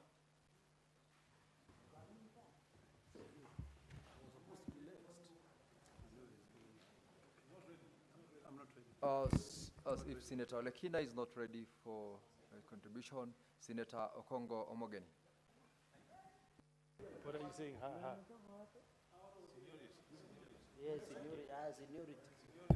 Thank you, Mr. Speaker, for giving me the opportunity to also make my comments. Mr. Speaker, first I want to appreciate the good work being done by our Chair, Finance, Senator for Mandera, Ali Roba, and I wish to make a few comments, Mr. Speaker. First, for some of us who come from counties that were privileged to get the county aggregated industrial parks, we are happy that we are sending money to our counties that will jumpstart the construction of these county aggregated industrial parks. But, Mr. Speaker, this dream will never be realized unless we have fiscal responsibility from our counties. Because I've had the privilege of going around as a member of a committee.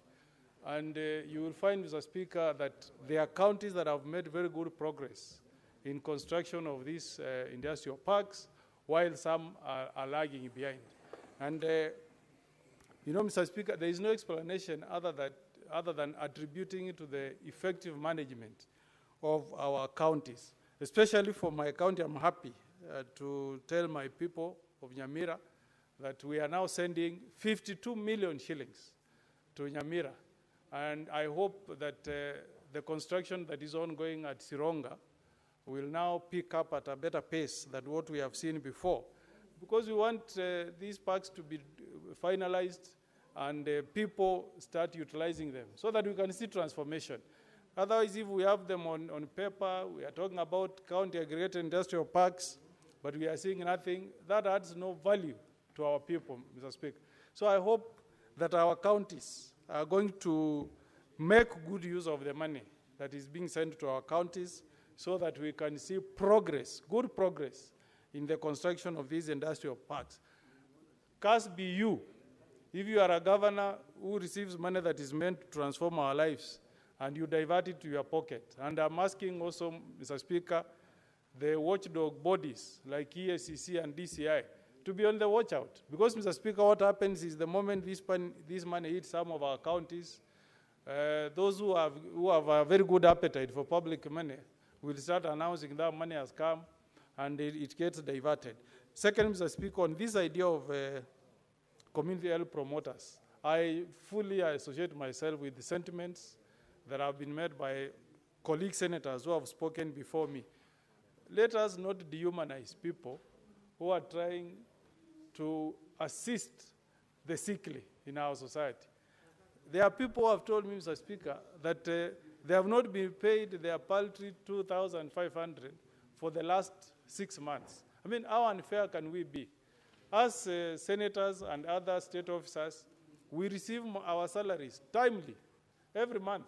If you are in arrears, it will not be, it can't exceed five days, Senator Khalwale. But from my county of Kakamega, from my county of Nyamira, I don't know about Kakamega. You have community health promoters who wait for their arrears for 5-6 months. We are being very unfair. And I'm told this is happening in all counties, not just in Nyamira. This is something that we can never be proud of. And I'm hoping that we can find a solution, even if it's taking us to a classroom and we brainstorm and get a solution. We are not being fair to these Kenyans who have put their lives on the line to serve the sick, the needy in society. Their contribution does not deserve the mistreatment they are getting. They should be getting their stipend monthly. And you know, when we were passing this law, I remember last time we said, this idea of making people to be cashiers, we should even have them absorbed on contractual basis so that they can earn a salary every month. Otherwise, if you are not appreciating their service, why keep them? Because if you are appreciating the service you are getting from these community health promoters, Mr. Speaker, we should be paying them monthly. We know them, we live with them in our villages where we come from our counties. We really need to do better. Doctors, Galwale, it's now becoming a ritual. Every day, people who are supposed to be in our health centers, in our hospitals, are outside here picketing. On a simple matter of just absorbing them to be permanent and pensionable. And you look at the statistics, Mr. Speaker, we don't have enough professionals in that field. They are not there. Every day, I mean, for how long will this continue? And we are the people's representative. That's why they come here every day. Ask yourself, why have they not gone to the bus stop to picket there? They come picketing here because they know that the people's representative can find a solution. These guys are from our counties. We cannot allow this to happen, Mr. Speaker. There is a time in the last parliament we summoned, when we had a problem in the security sector, we summoned the DCI here, we summoned the IG, you remember? They all came here. We need to summon everybody in the health sector, Mr. Speaker, so that they tell us once and for all, what do they want us to do so that we get a solution for these doctors, nurses, and the likes. We can't continue this way, Mr. Speaker. We must get a solution. And Mr. Speaker, in conclusion, I want to emphasize on fiscal responsibility. You know, Majority Leader, even if we, every month or every year, we sit here and disburse money to counties, unless we deal with the issue of money that ends up in people's pockets, we will never transform the lives of the people we represent, Mr. Speaker. As long as we are converting counties to be employment bureaus, we'll never, Mr. Speaker, transform the lives of the people we represent, Mr. Speaker. My neighbor, I heard you welcoming students from Tengecha. You should have emphasized that Senator Omogeni went to one of the best schools in Kericho, Kabianga High School. You should have mentioned that to them. Yeah, that I went to one of the best schools in Kericho that used to compete with the alliances of this world. So I really want to support Mr. Speaker, and I hope that our county, our chief executives at our counties will continue making good use of this money. We applaud those who have exercised fiscal Order, responsibility. Honorable Senators. Order, Senator Cherargei, Majority Leader. Order, Senator Eddy. Allow Senator Omogeni to conclude his submissions in peace. Yeah. So with those many remarks and under the coercion of my neighbor, Senator of Kericho, I beg to support, Mr. Speaker. Senator Mundigi. Asante Bwana Speaker.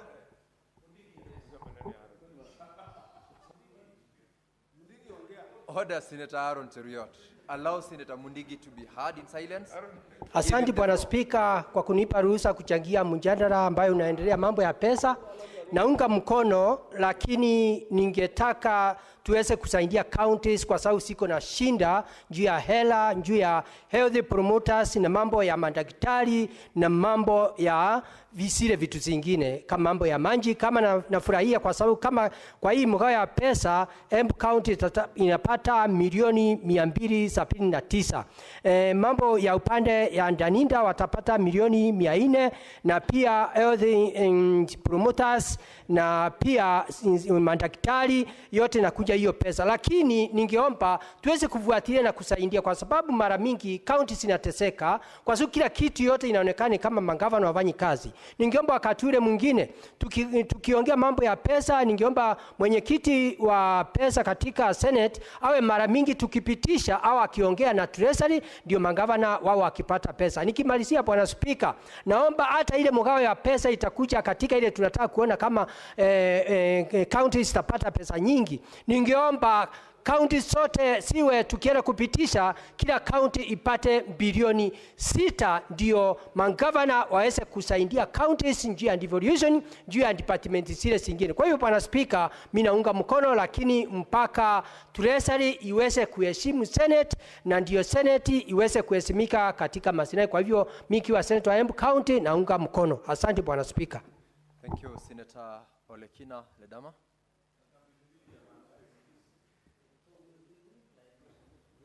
Thank you, Mr. Speaker. Mr. Speaker, I rise to make some brief comments.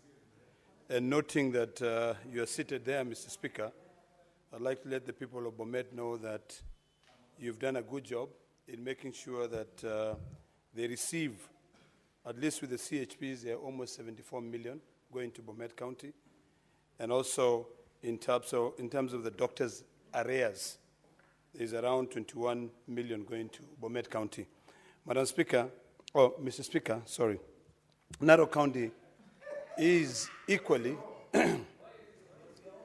Mr. Speaker. Order, Honorable Senators. Mr. Speaker, Order, Senator Boni Halwale. I am really trying to do my job here because my voice is just gone, but it's fine. But I still have to come back and work. It is important that all of us should be here, really, because this is our primary goal. As senators, Mr. Speaker, can you please protect me from your colleague and also my brother who wants CDF and I don't want it? I will not mention his name. But the issue here, Mr. Speaker, that it is important for all of us to be here because this is what brought us here, to fight for money to go to our counties. Every single day, Mr. Speaker, outside there, doctors are protesting. Doctors are demonstrating, asking for their money. I'm happy, although I'm sad, that it has taken us almost to the end of the financial year to be able to pass this additional allocation revenue. Just because we had a big fight with the National Assembly on the issue of the RMLF. I think this is the point where we now divide all these things completely. Because you will find that Narok County is going to be receiving about 325 million in loans and other disbursement from the World Bank and other donors like Danida. But will 1 month allow them to be able to absorb all that money? We just need to be able to think seriously on the importance of dispersing this money when that money is due. Coming to the tail end of the financial year to discuss additional allocation revenue or cash schedule, to me, defeats the purpose of what we do here. It is important also that all counties receive a share of all the court fines. Narok courts normally collects a lot of fines. Why should we not calculate such that whatever amount each county receives, they get that money back to develop that county? Why is it that only 10 counties are receiving the court fines? Number two, Mr. Speaker, and I wish the Committee of Finance and Budget Chair was here. I've not seen the royalties from minerals. We produce a lot of gold in Narok. Why haven't we received the money from royalties? The only thing you are giving Narok County is money to pay the community health promoters, which is very little, around 49 million. And then you are giving them 21 million in arrears to pay their doctors. Where is our money when it comes to the royalties? The Chinese and other people who subscribe to that arena of mining are trooping Narok. They are in Loita Hills illegally. They are in Migori. They are in the border of Narok and Migori, in Transmara district. Tons and tons of loans. Sometimes you sit here and you are going through the news and you find that the company Kilima Pesa, which is mining in Narok, is listed in the London Stock Exchange. You know, you also hear that they have discovered a huge piece of gold, which cost a lot of money. Where is our money? Those are the things that we ask. And that is why I want to beseech all of us here. When we are here, we continue fighting for our counties to get this money. So that we don't delay this, let us do away with this RMLF. If we cannot send RMLF to our counties, we put it aside. We develop another piece of legislation to argue on just that RMLF. You know, some of us feel like we shouldn't have kura. You know, that money should go to counties. But today, when we are sending this money, May, the financial year is coming to an end in June because of a sibling rivalry between the National Assembly and the Senate. Really, are we not just joking? There's nothing we are doing here. So, Mr. Speaker, as I support this, I hope that we can be, all of us can be comprehensive in terms of looking at this document. See how much is going to your county. If there is any mining in Bomet, Bomet should get royalties. If there is any mining in Kericho, Kericho should get royalties. You know, Migori should get royalties. Narok should get royalties. But we are not getting that money. Court fines, every county should get. Unless you're telling us that Narok County courts should never charge any court fines. Then we'll be fine. But in terms of our share, that money, if it is crime which is being committed, it is being committed in Narok. We have no street lights because it costs so much to be able for a county government to pay for the street lights. You know, that fine can be able to help us offset that expense. So, Mr. Speaker, as I support this, I really think that we should not be in a rush just to pass it. We should ask questions. And the Finance Committee, let us try to advocate and let us try to encourage equity. You know, I know we can never be equal, but some form of equity would be able to help us. You know, we are fighting for devolution, but we cannot be saying that we are people of Narok County now, when they commit crimes and the courts in Narok charge them fees, it should only support people in Nairobi. Nairobi, you should collect the money here from your courts and use it. So that is a matter that Majority Leader will need to really sit down and think about it. Otherwise, Mr. Speaker, I support. The Honorable Senator Samson Cherargei. Mr. Speaker, thank you. I'll just make 5 minutes comments. Mr. Speaker, before I make a comment with your indulgence, allow me on my own behalf and my family and on behalf of the great people of Nandi to pass my deepest condolences to the family of the late Father Alois Cheruiyot Adbet, who was unfortunately killed in Tot area, the parish priest of St. Matthias Mulumba Parish in Tot, Elgeyo Marakwet County, and to condole with the family. The Eldoret Diocese led by Bishop Dominic Mengich and the Catholic Church and the entire region, especially Nandi County and Kilibwani area, Mr. Speaker. And I hope justice will not only be done to him, but to his family and all of us, so that we know who the killers are. And I want to assure the people of Nandi, Mr. Speaker, and the family, that I will not sit until justice is done for the killing and slaying of Father Alois Cheruiyot Adbet, who was unfortunately killed by the criminals. And I hope peace will return in Kerio Valley. So, Speaker, the second point I wanted to make is I'm surprised also. Nandi, we have Karepe Gold Mine. One of the owners of Karepe Gold Mine are based in Germany and Britain. Yet here there is no royalties that Nandi has gotten. Mr. Speaker, are you aware Karepe Gold Mine is listed in the US that they are paying $200 million US, but we are not seeing on the principle of local content, 50-20-10. Mr. Speaker, it's not here. I want to challenge the chairperson of Finance and Budget. It is not fair to the people of Chemelil Chemase. It is not fair to the people of Tindred. It is not fair to the great people of Nandi, Mr. Speaker, because we have gold. And I know, Majority Leader, you are aware. If you are not aware, I'll organize a visit so that you see where we have gold in Karepe Gold Mine. Yes, he knows. I'm happy he knows. Where they are paying $200 million on tax to KRA, Mr. Speaker. So we need to be told, why are we getting zero? I don't know Migori. I know Migori has also minerals. Imagine Narok. There is no royalties. I've seen Kakamega. Mr. Speaker, we must be told, where is the chairperson of Finance and Budget, Mr. Speaker? We must be told. And we must be told. Yes, because, and then number two, Mr. Speaker, the gold mine of Nandi must benefit the people of Nandi. That's what we are saying. The people in Kilipesa and Narok must benefit the people of Narok. They must be the people of Kakamega, Migori. We must see, Mr. Speaker.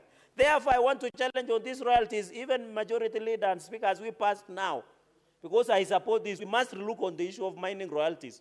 Or we will move to other fora, Mr. Speaker, to pursue justice. Mr. Speaker, on the issue of court fines, why would you fine people in Kapsabet and give to Nairobi? We are not being fair, Mr. Speaker. Let the court fines that we get in Nandi be used in Nandi, in Nyamira. Let the people in Nairobi use their own court fines to do their own things, Mr. Speaker, because we cannot be getting zero, Mr. Speaker. Number 4, Mr. Speaker, please, for the first time, I can agree Sifuna to inform me. Senator Cherargei, the chair has not allowed Senator Sifuna to inform you. Now that you want to allow him to inform you, Senator Sifuna, proceed to inform Senator Cherargei. Honorable Speaker, I just wanted to inform the Senator of Nandi that the people of Nairobi do not get an allocation for court fines imposed in Nandi. If you look at the schedule here, every county has a specified figure for the amount that comes from the national government that is collected as court fines in the specific county. So please don't make it appear. Don't make it appear that we take money from courts outside Nairobi. The Nairobi allocation is for courts in Nairobi, and there's a unique situation in Nairobi where we agreed with the judiciary, Honorable Speaker, that the city courts here will be manned and managed by the county government of Nairobi, and that all the fines that are collected there should go back to the people of Nairobi. In fact, the problem is Senator Cherargei, I think it's the same people. Sifuna, I think the information is home. Yes, I just want to conclude that, in fact, we in Nairobi feel that this figure, I think it was 87 million, was it? Is still very low, Honorable Speaker. If you put into perspective the number of times Nairobians are arrested and harassed and taken to court by the Nairobi City Council county askaris. So our figure should actually be higher, but honestly, Speaker, it is putting in perspective the population and also the situation in the city. I thank you, Honorable Speaker. Proceed to conclude, Senator Samson. In the interest, I believe Mr. Speaker, I think this is the first time Senator Sifuna is giving useful information to this House, and I'm proud of him, Mr. Speaker. Mr. Speaker, I'm appreciating you. I'm appreciating you. Mr. Speaker, that is why I'm saying this is it's useful. Senator Cherargei, you allowed Senator Sifuna to inform you. Yes, which I've said is useful information. You are actually almost being disorderly by making reference to the fact that it is the first time that is giving any useful information. It is appropriate that you acknowledge and... Let me, Mr. Speaker, with your indulgence, this is one of the rare occasions that I have gotten useful information from Senator Sifuna, and I hope he keeps at the good spirit, Mr. Speaker. Mr. Speaker, number 3, number 4, and final is on salary. I want to agree with my colleagues, Mr. Speaker, and I said before when you gave me a chance, why do you allow this UHC staff to demonstrate daily? Why don't majority leader and minority leader, you have led us even last week with consultation of former Prime Minister, Mr. Speaker. Why don't you call to order and committee of the whole? CS of Health and Ministry, COG, and stakeholders of UHC, you call through the powers, and we sit here, the whole House, and resolve this UHC. This is the legacy of so for the man, Mr. Speaker. I want to challenge the leadership of this House, led by Senator Sifuna, Senator Wambua, Senator Cheruyot. Please call a whole House, and we resolve this issue of UHC. Mr. Speaker, we are tired. We are tired, Mr. Speaker. What's your point of order, Majority Leader?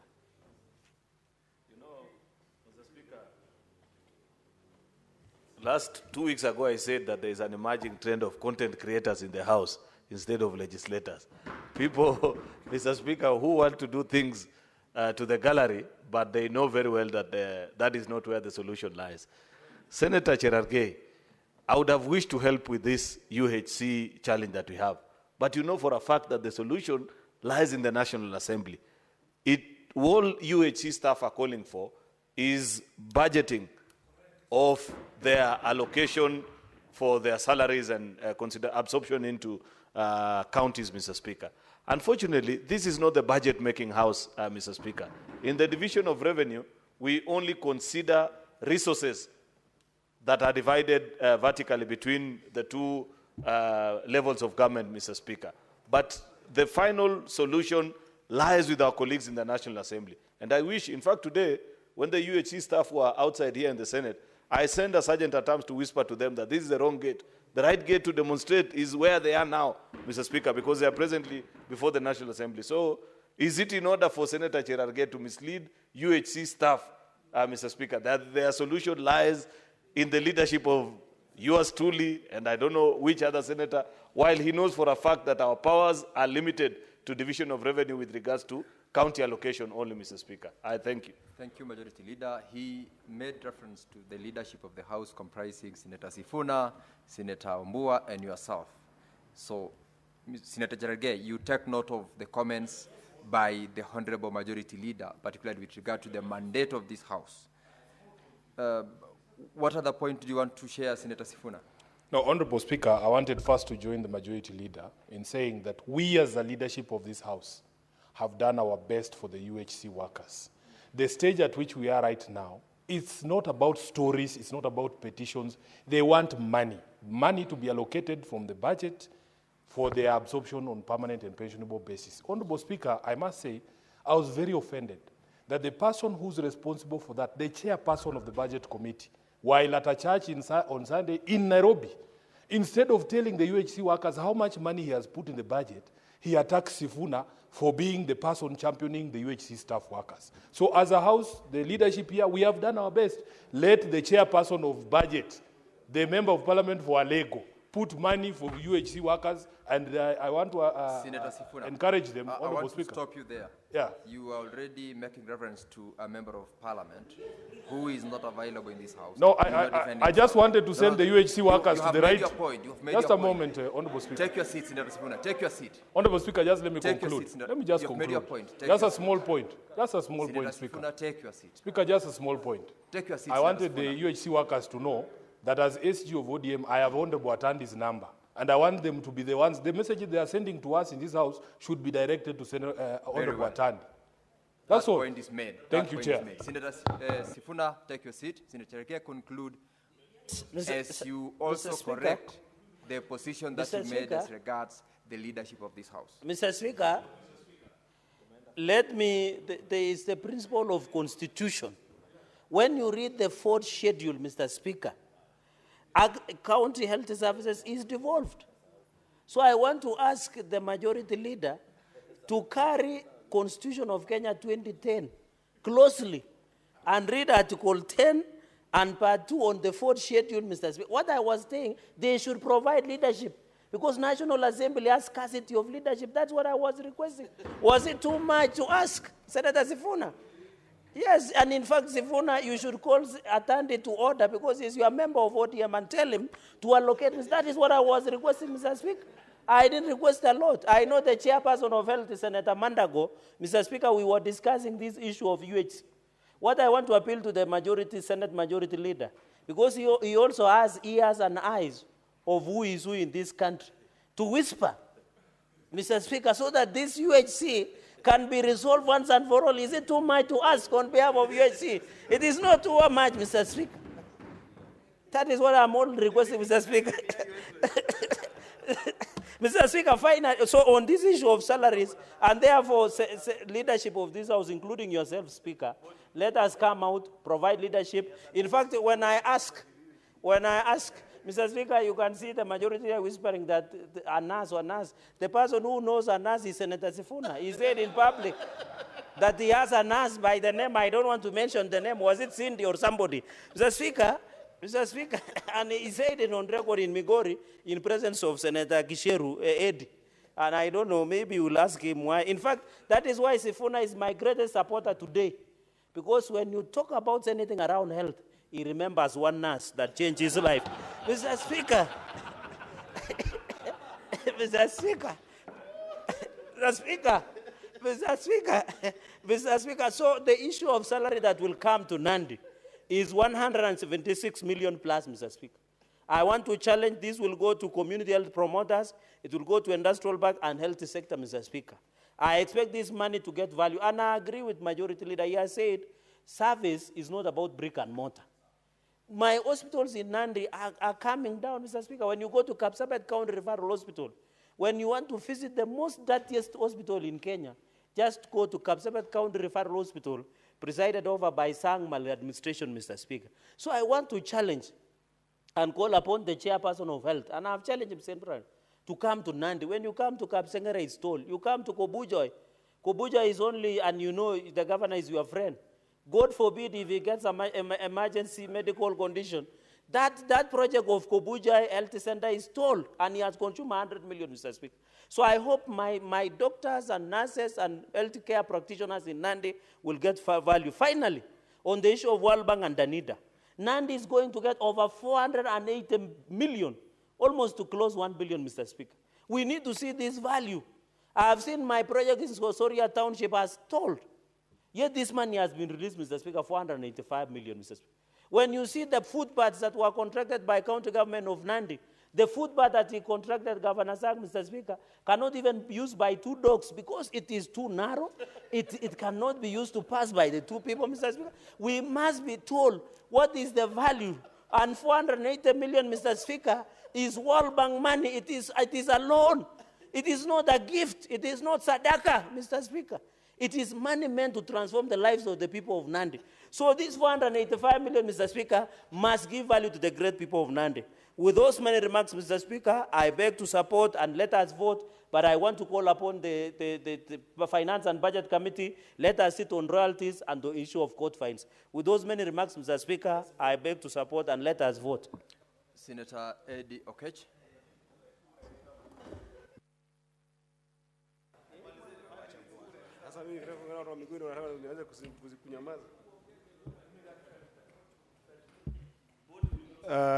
I thank you, Mr. Speaker, for giving me this opportunity to make a comment on this. Mr. Speaker, there are some clarity that I wanted to make here that are very, very important. Mr. Speaker, we share revenue in 2 forms. Number 1 is the revenue that we share from equitable shares required by under Article 202, where there is money we share between national government and county government. And that, Mr. Speaker, informed our DORA, which we discussed the other time. And then secondly, after that, Mr. Speaker, then we fight here for SIGA. We fight for additional allocation to counties. Now, Mr. Speaker, that additional allocation to counties, the way it happens is that there are 4 areas where this money comes from. One has been contentious, and I'll go back to it because my chair has been implicated in this, and I need to explain to the House why it was important for the chair, perhaps not to put it on his talking notes. So number 1, Mr. Speaker, the counties must note that as a House, we fought for this actually and ensured that out of what national government gets as its share, under Article 202.2, they can put additional money to counties, and that additional money to counties in total, we are sending to counties 8.4 billion out of the additional shares from national government. Apart from that, we then have additional allocation from unconditional allocations from court fines. That would mean monies that come as a result of offenses that people have violated of respective county laws. On that, Mr. Speaker, we are scheduling today 116 million that is supposed to go to counties. Then lastly, Mr. Speaker, there is the issue of those additional allocations that come from loans that we get as a country, as well as grants that we get from other development partners as a country. And in this 3rd schedule, we are sending 37 billion. Now, my county of Migori, in those sections, Mr. Speaker, it is important that I report to the people of Migori that apart from our equitable share that we sent to Migori that had now passed 8.6 billion, Mr. Speaker, On the national government share, number one, we are sending to Migori, or we are scheduling that Migori gets 186 million that is meant for KIPES. That is the County Aggregated Industrial Parks, which had commenced and taken root in Migori. The status is still wanting that the governor must take note and ensure that this 186 million we are sending does the rightful job. The second thing we are sending to Migori here, Mr. Speaker, is community health promoters who used to be community health volunteers, sometimes past. Of course, they were incorporated.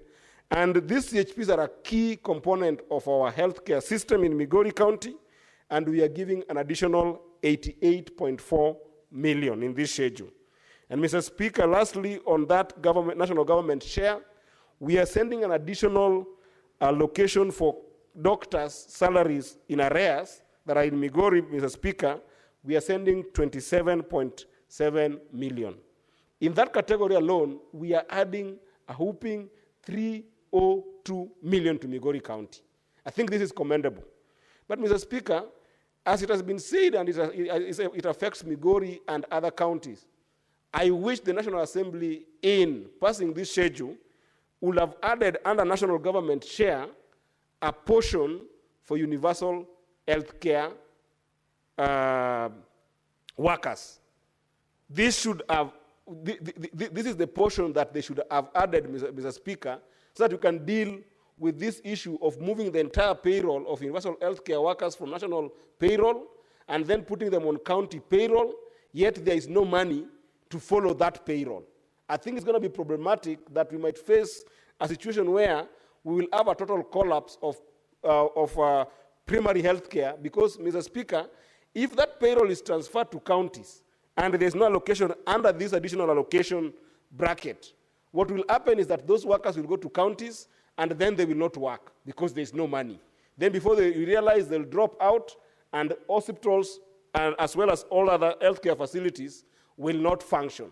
So this is where I wish that the National Assembly, which, as senators have said here, Senator Cheruiyot has talked about it very passionately, Senator Sifuna has talked about it very passionately, this is a responsibility of National Assembly to be able to allocate money under this docket that could have gone to universal health care workers. And we will still fight for that and make sure that national government share must be able to take care of this.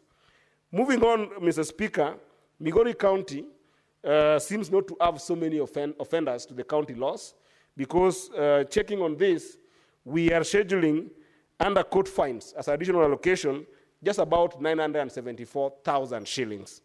And Mr. Speaker, we are further scheduling to Migori County an additional 371 million under loans and grants.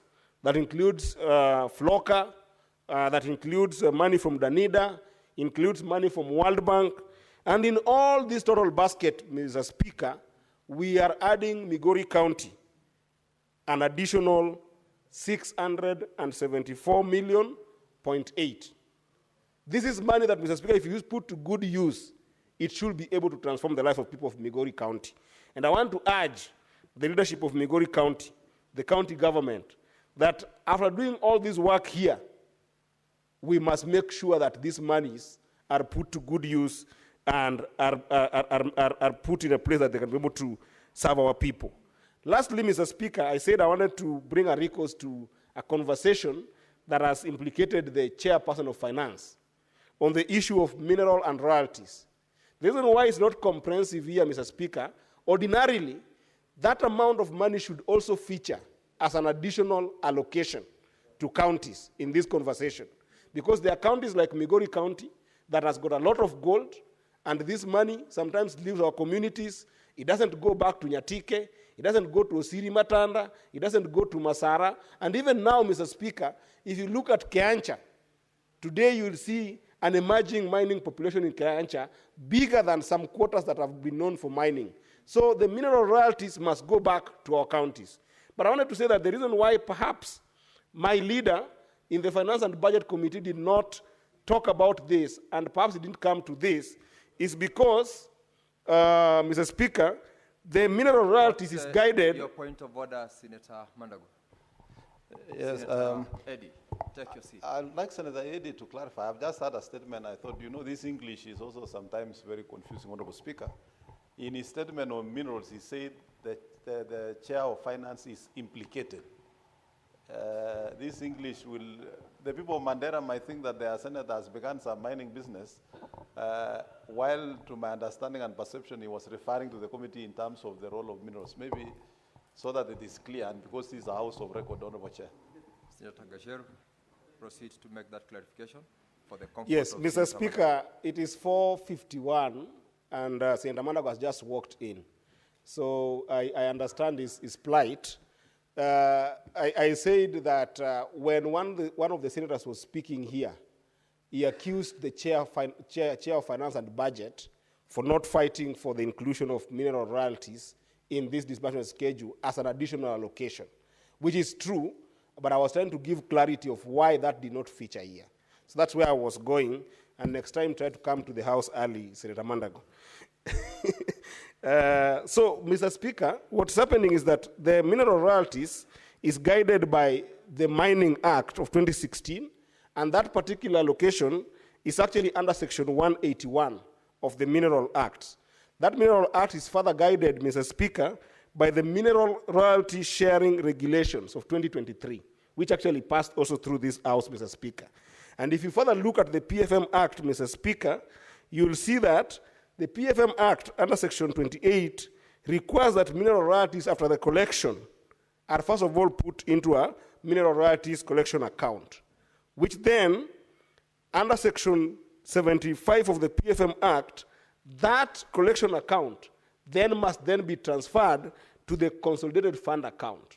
Now, where does the sharing element come into?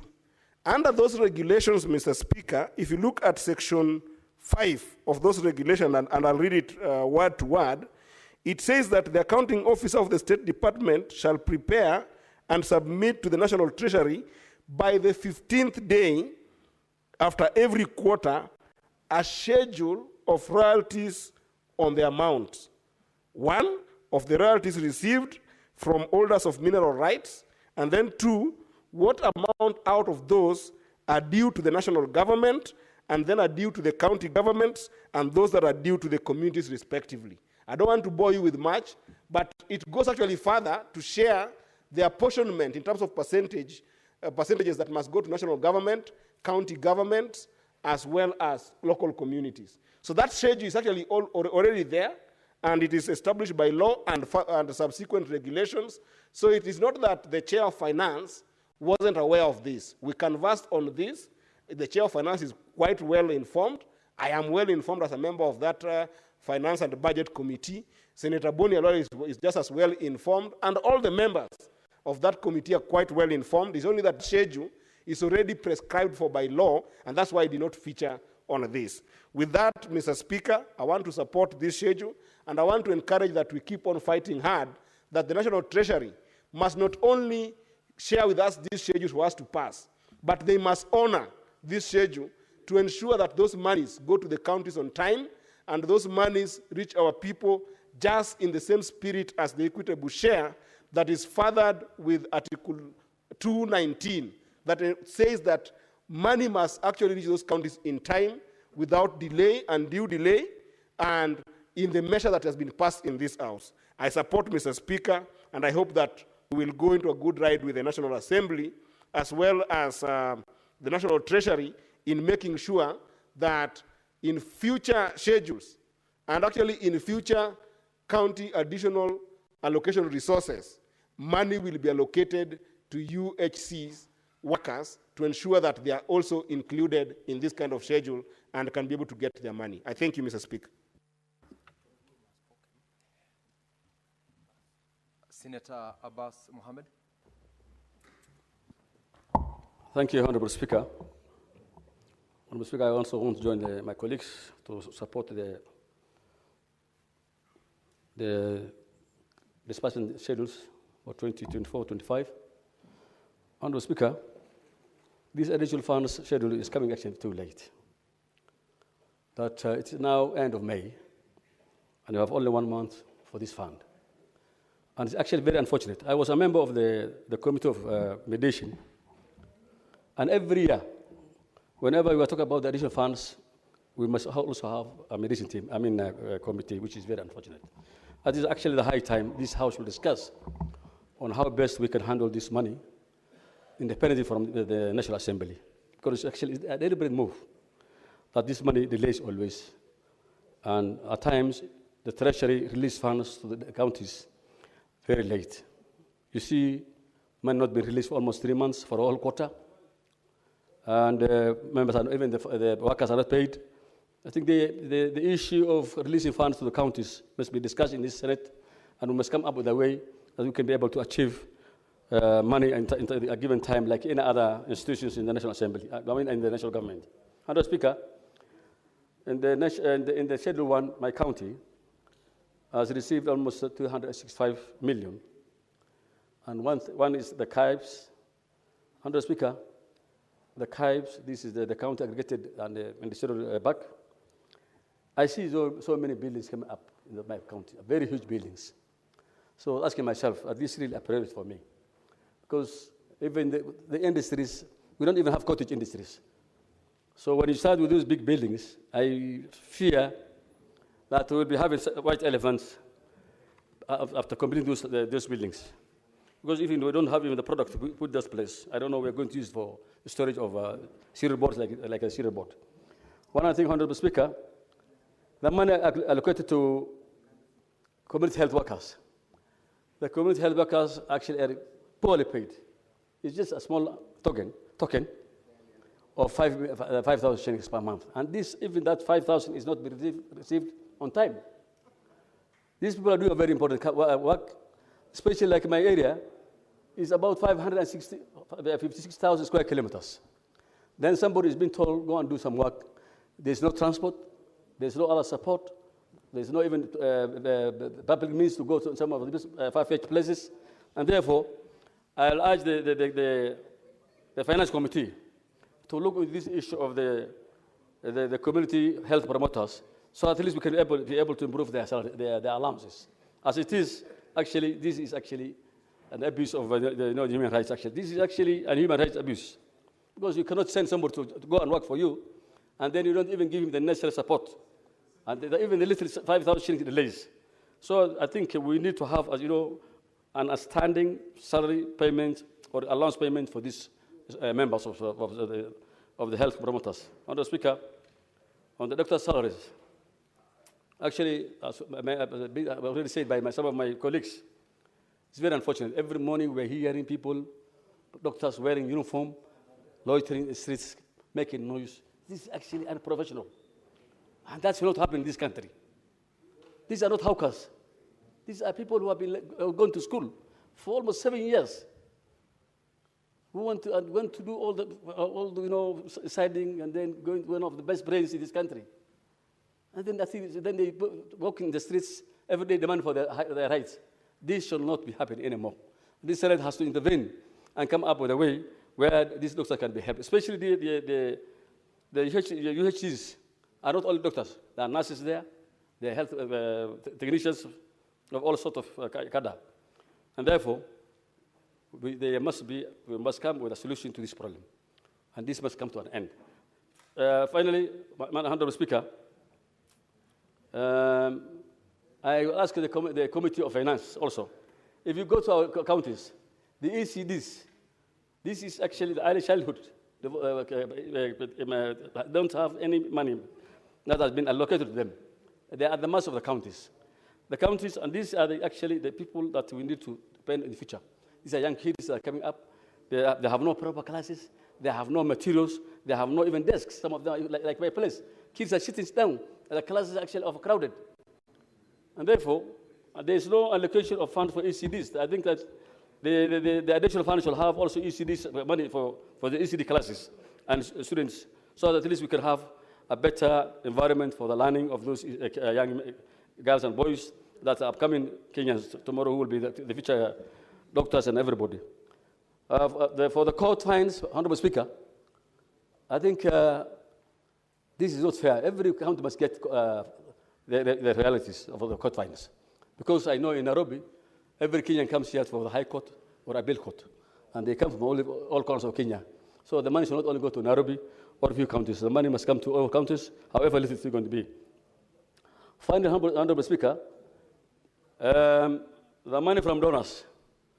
There's a lot of money coming from donors. My county now is receiving 1.7 billion shillings. 1.7 billion is actually a lot of money. And it has been coming there even previous years. But unfortunately, what you see on the ground is just too little.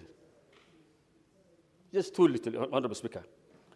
For the issue of the health, I think the SHA issue has now improved the collections of the institutions like the dispensaries, the health centers. But the problem is this SHA problem, there is no proper accountability. The money is being used at the source. A lot of money is being collected, but there is no accountability, proper accountability, or that has been put in place. So I think for the FIF, this country must come up with a proper auditing and accountability so that this money is actually a lot of money that's coming to various, it has really improved. The health centers, the dispensaries are now receiving a lot of money, but that money is actually not prudently used, and I'm worried that this money is going to be lost. If there will be no accountability. Honorable Speaker, finally, one thing I want to say is that we will not be every day crying like a young baby here.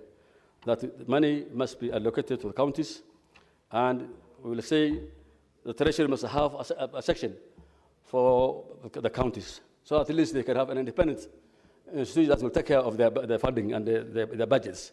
With those few remarks, I beg to support it. Finally, Senator Boni Halwale. Thank you, Mr. Speaker. Mr. Speaker, two general comments. The first one is that we have to carry the country with us. There is so much arrogance amongst governors who think that this money can just find its way in the county revenue fund without the legislation we are doing now. So we want the countryside, the people to whom lies are sold by these governors, to hear what we are doing this afternoon is one, in the year 2024, 2025, when we shared money between the national government and the county governments, there was a balance which senators have been pushing the national government, and that balance is called an additional money from shareable revenue of the government that we are adding counties. The second one, in this particular bill, Mr. Speaker, let members of the public understand. In there, we have money which we are supposed to be given as counties, proceeds of payments made at our law courts. Then in there, Mr. Speaker, let members of the public know that depending on counties that do mining of various minerals, also this bill ensures that that money, royalty, is taken to the people through their governors. And finally, but not least, this bill is ensuring that the loans and grants from the World Bank, from IDA, from FLOGA, and other international communities, the National Treasury is now sharing with each county. That is the first general comment. The second general comment, which is important, Mr. Speaker, is I must apologize that we want to pass this quickly. Not because it is not important, but because we have run out of time. We have run out of time because governors and members of the National Assembly have taken each other to court. An amount meant for road maintenance levy, we were forced to remove from this bill, otherwise we would not have realized it this financial year. So because we have come to the end of the financial year, we've left that out, and we are releasing this money, and I want to appeal to governors and members of the National Assembly in our counties. When it is about sharing contracts and tenders, governors and MPs are friends. When it is about hurling insults at senators, weak house, whatnot, Governors and members of the National Assembly are friends. But when it comes to people's issue, 10.5 billion shillings to be released to maintain roads in our counties, all of a sudden, governors and members of the National Assembly don't want to agree. I want to appeal to the President of the Republic of Kenya and party leader of UDA. You have a strong 158 members in that National Assembly. And Raila Odinga, former Prime Minister, you have another 88 members of Parliament in that National Assembly.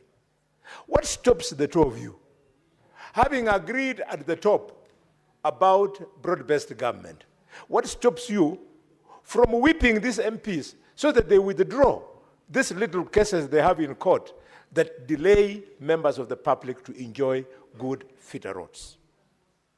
And now, Mr. Speaker, let me come to the specifics of this bill. The people of Kakamega, arising from what I've said above, I want you to know today that Fernandes Barasa Odinga will receive 711,709,892 shillings because of this industry.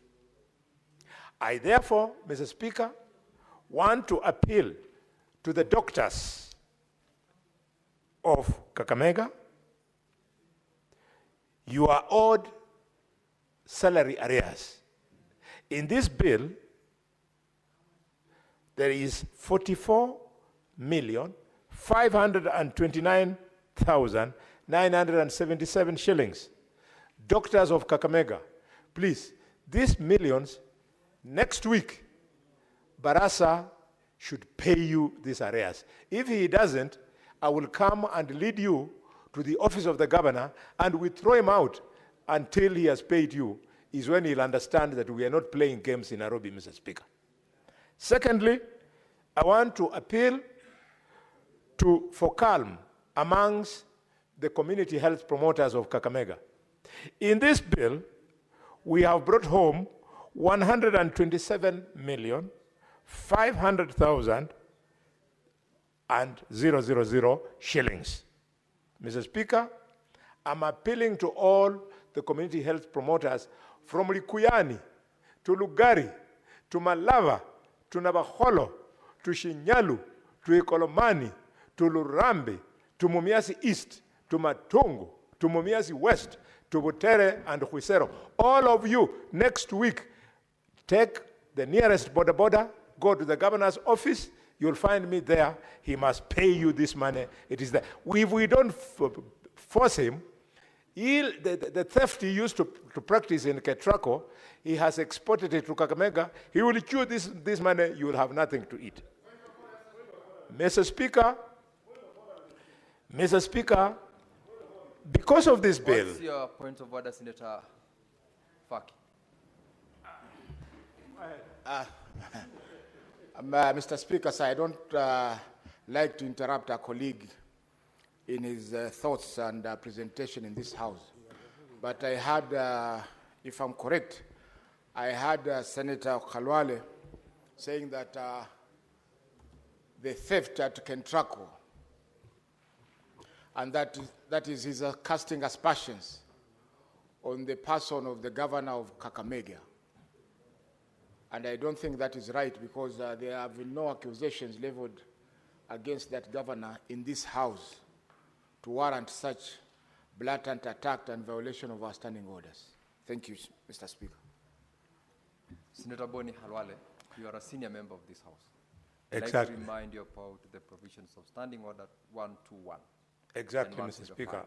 Mr. Speaker, it is in fact because of that seniority. The chair is not yet done.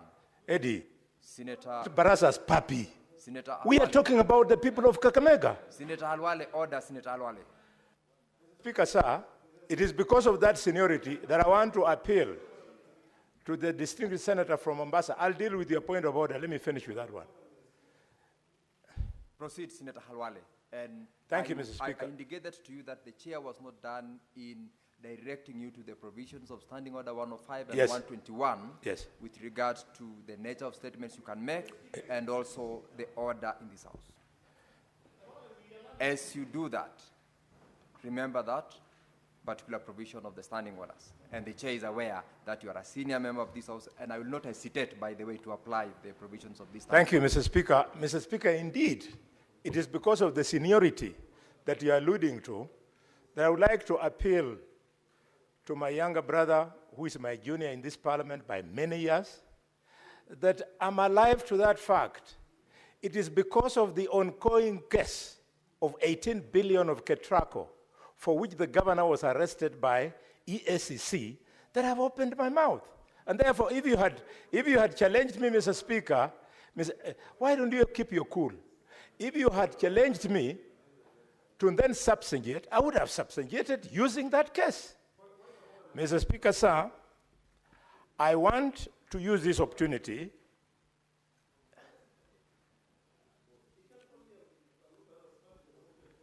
Mr. Speaker, sir, for this reason, I would like to appeal to the governor of Kakamega not to look far, to take a walk and go to Bungoma and talk to his brother, Governor Lusaka, and take a walk and go to Kitale and talk to his brother, Senator George Natembeya. Both of them are doing a sterling job to the extent, Mr. Speaker, that the governor of Bungoma has received money for the construction of the County Agricultural Integrated Park. Governor Natembeya has received, but Barasa has not received because he has not convinced the national government that he has played his part. He should learn from performing governors of our region. Mr. Speaker, having said that, I want to speak to the issue of court fines. It's very unfortunate, Minister John Mbadi, you have signed this schedule.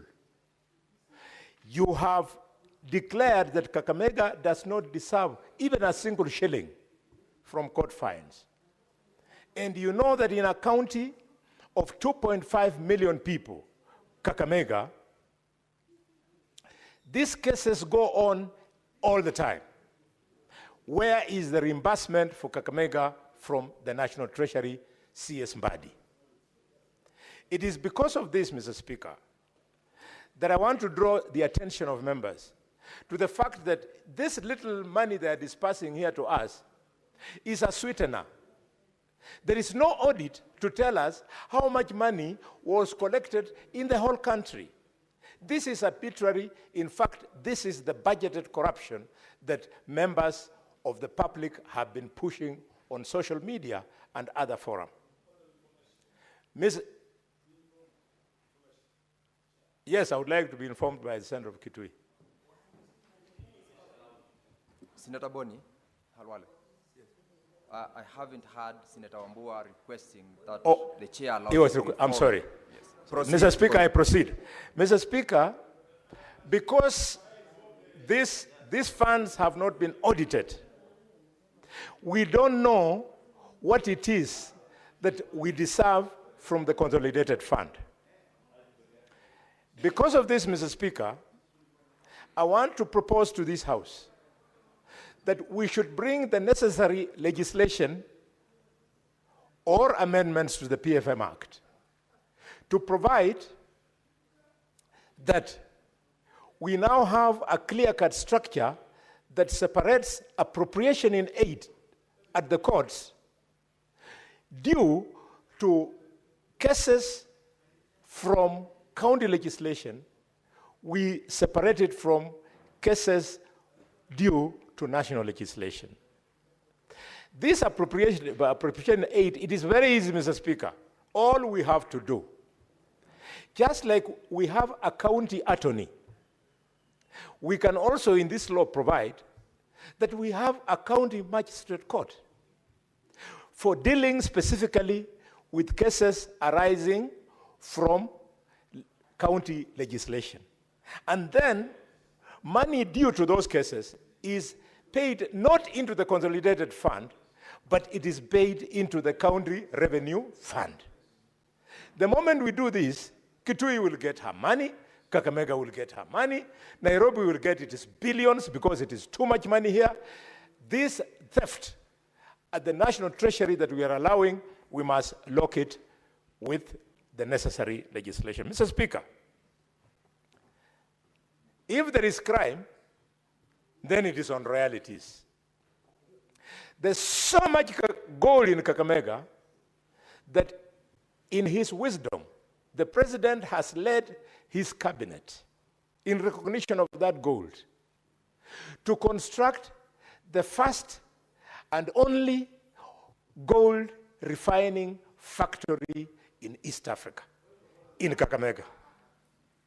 Mr. Speaker, the factory is under construction at Mwitambiza Market in Ikolomani. We want, Mr. Speaker, members, just you'll have your time to debate. Let me flow. I've already been offended by the rude interruptions from your side. Senator Boni Halwale. Yes. As you continue, I've just been notified by the Hansard that Senator Cherargei order.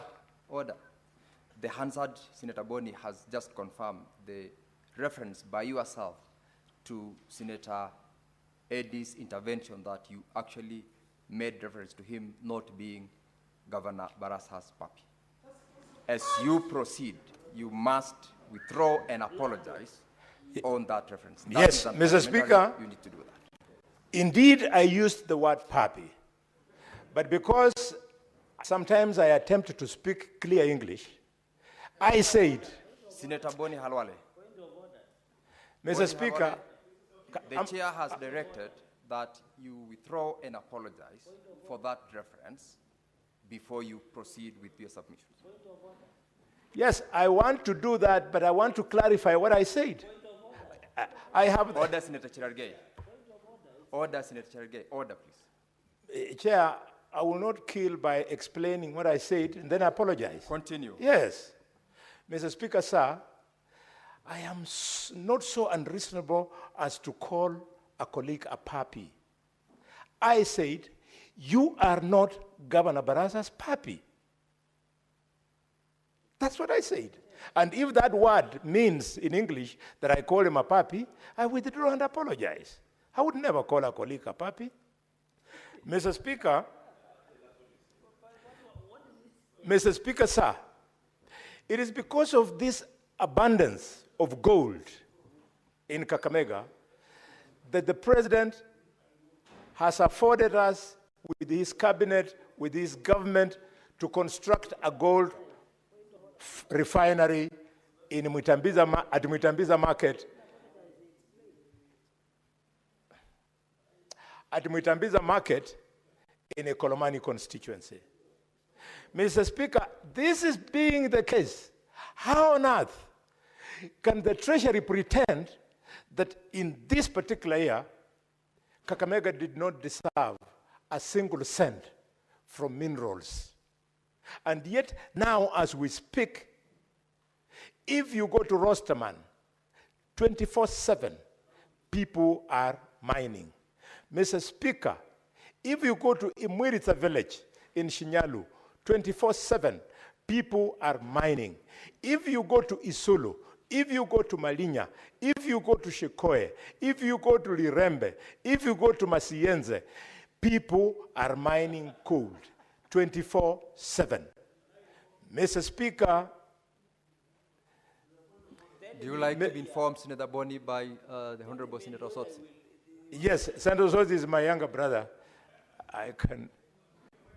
Mr. Speaker, I was listening to my senior and neighbor, Senator Halwale, very keenly. This weekend, I had an opportunity to visit the place where the refinery is being constructed. And it's a big complex. That place, all the gold in this country, including from my own county, will be refined there. But, Mr. Speaker, our counties, including Kakamega are not getting any money, any royalty. I think it's important that we get an explanation. And one explanation, Mr. Speaker, is that the Ministry of Mining has entertained illegal dealers in gold in our region. And therefore, their gold goes into people's pocket and not the government, and therefore we cannot get royalties. Something has to be done about it. That is true, and I thank you for that reminder. Mr. Speaker, these matters are so serious to some of us because the resources God gave particular counties are meant to help the counties to come out of poverty. Today, Mr. Speaker, if you go to River Lukose, which down the line becomes River Yala, Chinese have even come with a boat. They are mining with a boat. And when the villagers go to complain, the provincial administration then fights the villagers. These Chinese, I had kept quiet because I'm tired of fighting these people since they get protection from the government. Armed AP police are there. Mr. Speaker, What's your point of order, Senator Cherege? Mr. Speaker, I raise understanding 105 on accuracy of facts. When the senator, my good neighbor, states that the government is protecting them, what does he mean? I agree that issues of minerals are very emotive. Can he substantiate what he means? Because if the government is protecting an illegality, then it is very unfortunate. Then we need evidence of the same so that we can know in government who is protecting these individuals who are frustrating his people in terms of getting value for their mineral. Is it in order? He's a good Englishman. He should have said may, not shall. You have raised your point of order, Senator Boni Halwale. Mr. Speaker, with due respect to my neighbor, my time, if I could be allowed, my time had been eaten by standing orders. My points of order. Your time will lapse upon the lights going off, definitely. Spend the remainder of the time to conclude. I was just appealing so that I conclude this very important point. Spend the remainder of time to conclude. Thank you. Boni. Mr. Speaker, I stand by that statement because I have been severely tear-gassed in Kakamega when I'm the senator of Kakamega now and leader of, not leader, and majority whip. I have been tear-gassed when we are fighting the police, protecting Shandakold and these Chinese. And right now, Mr. Speaker, as I speak, the Chinese have finished eating all our dogs, and now one of them I arrested 2 weeks ago, Mr. Senator Boni Halwale, your time is up. Order, Senator Boni Halwale. Order, Senator Boni Halwale, your time is up. I'll allow the last person to contribute, Senator Faki, so that we call upon the mover to reply. Mheshimiwa Spika, asante pia kwa kunipa fursa hii kuchangia msaada wa kupeleka fedha katika kaunti zetu, Mheshimiwa Spika.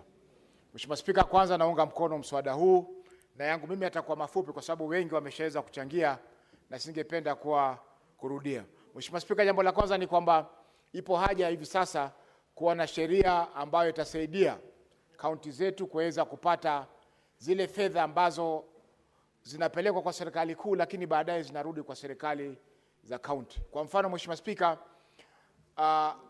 faini zinazotozwa katika mahakama zetu za makosa ambayo yanahusiana na sheria ambazo zinasimamiwa na kaunti. Mheshimiwa Spika, kwa mfano sheria za ujenzi, sheria za wale wanaouza bidhaa rejareja bila vibali na sheria nyingine kama hizo, Mheshimiwa Spika. Pesa hizi, Mheshimiwa Spika, zinalipwa kwa serikali, alafu serikali inakaa nazo kwa zaidi ya mwaka mmoja. Baadaye ndio wanapeleka mswada bungeni, bunge liweze kukaa likapitisha. Kwa mfano hizi ambazo zinapelekwa mwaka huu ni pesa ambazo zilikusanywa mwaka 2022, Mheshimiwa Spika. Kwa hiyo ipo haja, Mheshimiwa Spika, pesa hizi ziweze kwenda moja kwa moja katika akaunti za county ili ziweze kutumika kwa ule mwaka ambao zimeweza kukusanywa. Jambo la pili, Mheshimiwa Spika, ni zile royalties ambazo pia zinalipwa katika akaunti zetu. Mheshimiwa Spika, nitakupa mfano wa Base Titanium. Base Titanium walikuja Kwale wakachimba madini, mpaka sasa wamefunga. Lakini zile pesa ambazo zililipwa kwa serikali kuu, Mheshimiwa Spika, hazijaweza kwenda katika serikali ya kaunti ya Kwale, wala zile kamati ama jamii ya Kwale ambao uchimbaji ule ulifanyika. Mheshimiwa Spika, kwa sasa nafikiri kaunti ya Kwale inadai karibu bilioni 1, pesa ambazo ni royalties ambazo ziliingia kwa serikali kuu lakini hazijalipwa kwa serikali ya kaunti ya Kwale. Vile vile karibu shilingi milioni 700 zinahitajika kulipwa kwa komiti zile za maeneo yale ambao uchimbaji ulikuwa unaendelea, lakini pia hizo, Mheshimiwa Spika, bado hazijaweza kulipwa na serikali kuu. Kwa hiyo Mheshimiwa Spika, hizi fedha pia za royalties tunapendekeza katika mswada wetu ambao tutaleta marekebisho ya sheria ya uchimbaji wa madini, kwamba zile pesa ambazo zinaingia za royalties serikali wapokee zake kando, serikali kuu na serikali ya county, na zile jamii ambazo zinaathirika ziweze kupokea zake mbali na zile ambazo zinakwenda kwa serikali kuu. Kwa hiyo mengi, Mheshimiwa Spika, na asante kwa kunipa fursa hii.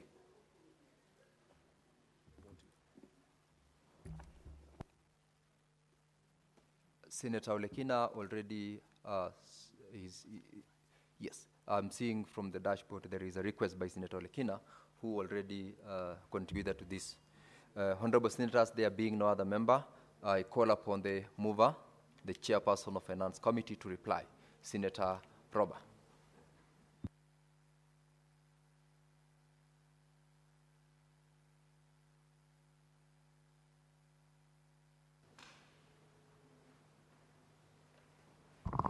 Thank you very much, Honorable Speaker.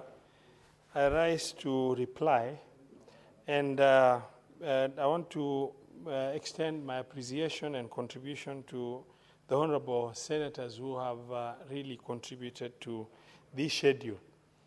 And I share the concerns that has been shared, particularly on the discipline of National Treasury adhering to the disbursement schedule as approved by the Senate, which has not happened.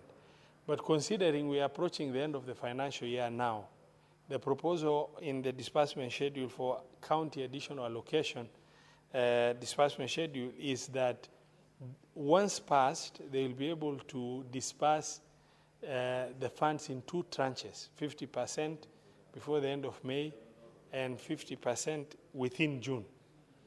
Honorable Speaker, as I reply, I have also had concerns about mineral royalties shared by some colleagues. It is very important for our honorable senators to understand, for mineral royalties to be shared, the government must have collected mineral royalties through the formal channels, so that then you pay mineral royalties from the mining of minerals.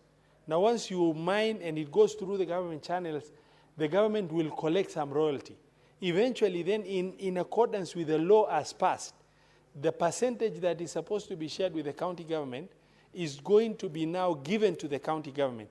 Now, even if you have unlimited mining taking place, but that is happening without documentation, without that mining going through the government system, then you cannot expect to get a share of mineral royalty. For example, Migori has gold.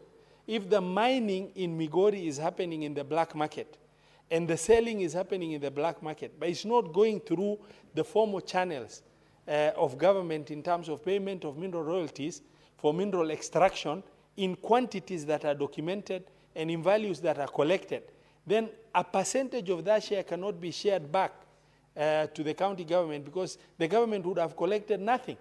So it does not matter whether it is in your record and you know there is too much gold or this mineral, that mineral in your county. If the government system has no visibility of that, in terms of collection, recording, payment of royalty in the stipulated rates, then the government will not have any record to be able to say, we've collected from Mandera. Mandera is mining gypsum in this quantity. If that quantity is not documented to do the formal system and royalty is paid for, then the government will not be able to give you, yes, you can give you a point of order if you are given. No. So mineral royalties are shared only on the basis of royalties collected by the government, not on the basis of minerals that you know the mining is taking place in your county. And that is the important information that needed to be shared. And honorable senators. Senator Osotsi, what's your point of order? Take your seat, Senator Roba. Mr. Speaker, 105, Standing Order 105. The chair has indicated that those counties that don't get money is because the minerals that is mined in those counties is mined in informal arrangements, sort of. I just wanted to say that in my county, the cabinet secretary for mining has visited some of the mining sites. He has also visited Migori County, I've seen, inspecting those mines. Does it mean that the cabinet secretary, who is a government official, who is supposed to know the right channels in which minerals must be mined, is condoning that practice of mining through informal arrangement? Mr. Speaker. The chairperson, I'm sure, did not specifically make reference to those particular ones, unless I didn't listen to him. He made reference to general mining areas where royalties do not go through the proper channels that would entitle a payment of the royalties. But Chairman, kindly clarify that as you reply. Thank you very much, Honorable Speaker. I would like to just inform my colleague that the money being shared in the name of royalty will only happen through royalties collected by government in the stipulated rates. If the government has no collection of raw minerals being, the mining that's taking place in, say, Mandera County, for example, and it has not gone through the formal challenge, even if we know there are minerals mining that is taking place, then expecting a share, unless there's evidence of collection of royalty, expecting a share is not entirely reasonable, because what is being shared is money collected by the government. Then a portion of it under the law, as shared by Senator Eddy, in specific terms, the different sections of the law, and the percentages is stipulated, is what is being shared. That's all I've said. And I cannot respond on behalf of the Cabinet Secretary or anybody else, but I'm only with authority stating that royalties being shared are royalties collected by the government. That is just a very basic principle. Honorable, Mr. Speaker, sir, the disbursement schedule we are seeking to pass today is an amount of 50 billion shilling that is going to our counties in the form of county additional allocation. And these are amounts in just a few key categories.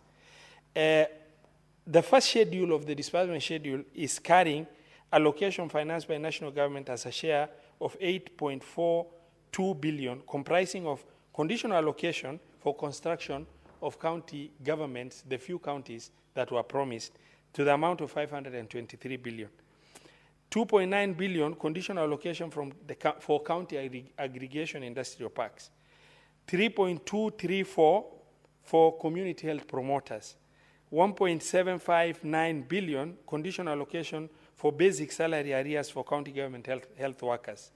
The second schedule carries disbursement of 116.1 million as court fines. And also the issue of court fines, Honorable Speaker, I would like to clarify that unless your county legislation imposes a fine for which on your behalf the courts will collect, then you are entitled to a share. then you cannot expect if it's general collection.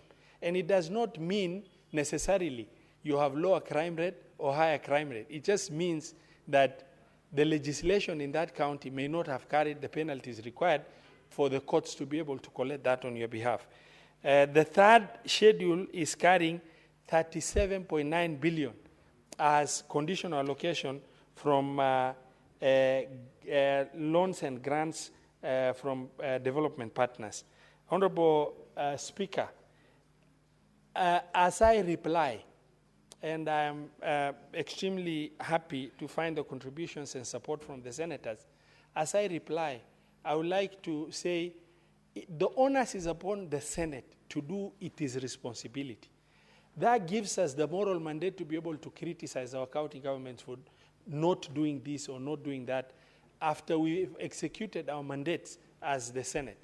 And we, you know, the controversy that surrounded the county additional allocation between the Senate and the National Assembly was resolved at a much later date in the year. And we will only do a lot of, you know, diligence by way of approving this county additional allocation disbursement schedule in order to make sure that I know that because these are conditional grants, most of these grants are covered under a special purpose account differently for each donor-funded unit. So the money is not going to be lost. Even if the county governments cannot absorb it, the money is going to go into the special purpose account for the specific grant.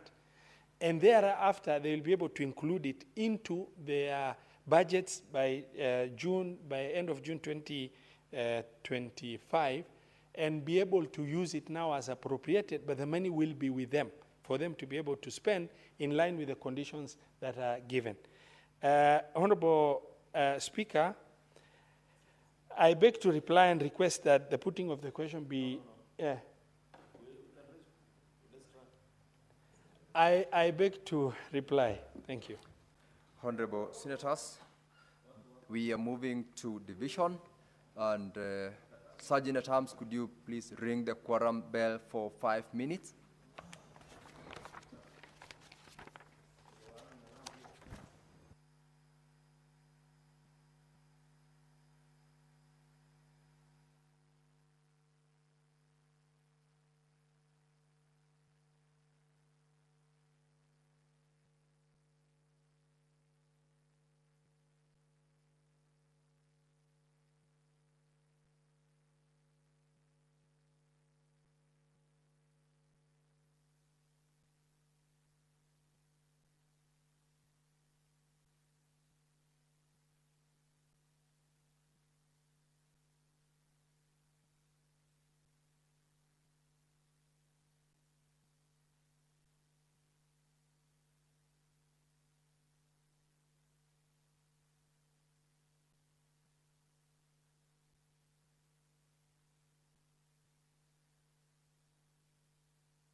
Honorable Senators, having not been able to attain the quorum to undertake the division, order, honorable members, order, honorable Senators, take your seats. Chairman Finance, go back and comply with the orders. You can't cross the floor the way you have done.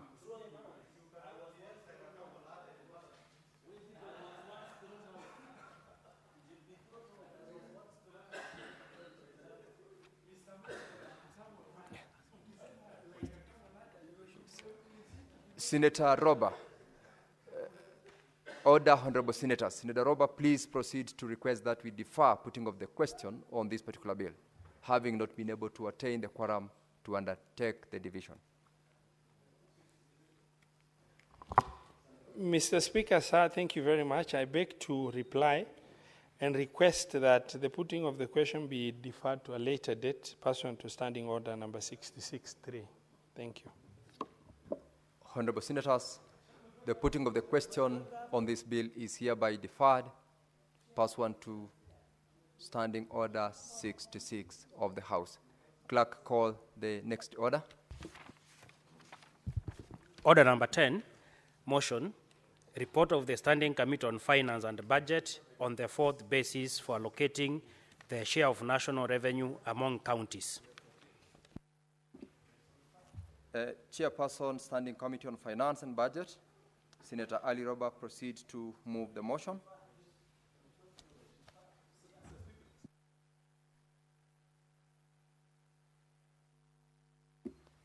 Give the mic to Senator Omogeni. Yeah, Mr. Speaker, sir, on that particular order paper, we had other discussion with the Majority Leader and Chair of Finance to allow that we do further consultation before that motion is moved. I'm saying so, Mr. Speaker, because last time we were holding a Kamkunji, we were disrupted in the middle when the Right Honorable Prime Minister Raila Odinga walked into the chamber to address the senators. So we didn't conclude. So I wanted to get more time. We have a framework where we can go back to our deliberations so that we can be able to conclude. Chairman was in the Kamkunji. He knows that our Kamkunji was disrupted. We never concluded the engagement. So I'm asking, Mr. Speaker, in line with the discussion that we had with the Majority Leader, that order paper be stepped down to allow us to conclude the discussions that we had during the Kamkunji.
Senator Okongo Mogeni, I've listened to the intervention that you made. I would like to allow the chairperson of Standing Committee on Finance and Budget to give a comment. Then I give a ruling considering the fact that we have had a Kamukunji on this particular matter. Proceed.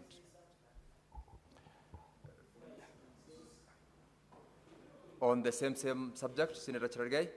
Very well, go ahead. Thank you, Chair. In the inside of history of revenue formula in this House, I want to agree with Senator Okongo Mugeni. We had not concluded the last time we had Kamgunji under your guidance, Speaker. So it is important if we can take time off and defer this matter come when we have concluded, because we don't want a protracted, you know, some of us, myself, Wambua, Senator Wambua, Senator Faki, Senator Okongo Mugeni, was in the last session. And you remember, the fight was so protracted until some of the colleagues were arrested and detained, and some were intimidated and blackmailed. So, and there was a division in this house that was very unfortunate. Even it divided the country. And I know the former governor of Mandera and the current senator is fully aware because he was also in the mix. So I want to challenge and request him with the indulgence, let us have a common ground. I know there are smaller counties who feel that they still to be need part of the conversation, like Vihiga, like Elgeyo Marakwet, like Nyamira, like Isiolo, so that we can have a convergence point. So I want to request the chair of finance, a man with a big heart, a principal, and the UDM party leader, to sit ground and allow us to still have a conversation, so that when it comes to the floor of the House Majority Whip, we have a consensus. Because if he moves today, I'll have a contrary view, you will have a contrary view. So, Chair, can we request deferral so that we could take? Chair, can you rule this majority leader out of order? He should be thrown out. Is he working like he's in Chepin, Brook? Is he in Cap Chebet or somewhere in Belgut on Gabianga, Mr. Speaker? He's working like in Cap Chebet. So, Mr. Speaker, what I'm requesting is, let us defer. Finish concluding on the Kamkuchi we heard about revenue formula. Come back to the House. Let us have a convergent point, Mr. Speaker, so that we can agree and carry along. And I remember the last time there was Team Kenya and Team what? We don't want to start those teams at the floor of the House. So, until we conclude, Mr. Speaker. Yes. Senator Kongo Mogen, please take your seat.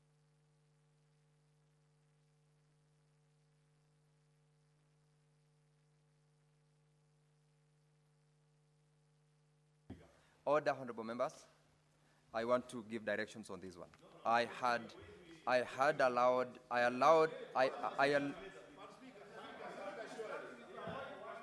Order, members, order. Order then, order. The chair will give directions. Order, members. Were you done, Senator Cherargei? Senator Boni.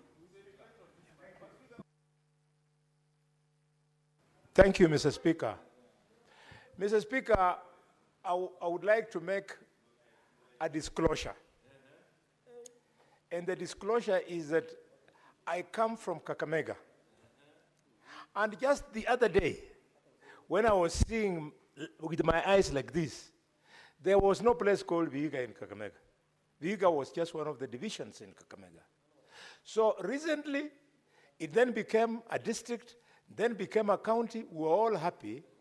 But today, we now realize the folly of separating Vihiga from Kakamega, because it has been left with no opportunity to access development funds, which is exactly what is being pushed by Senator Mugeni and the 10 other senators.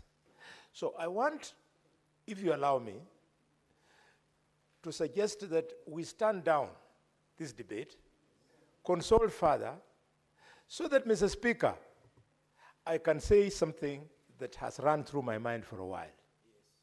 I.e., the formula must confine to the Constitution. The Constitution speaks to equity, not equality. The only way you can bring up the 11 other counties that are affected adversely is by, in the formula, increasing the equal share. If you increase it too much, then you'll have negated the Constitution, which speaks to equity and not equality amongst counties.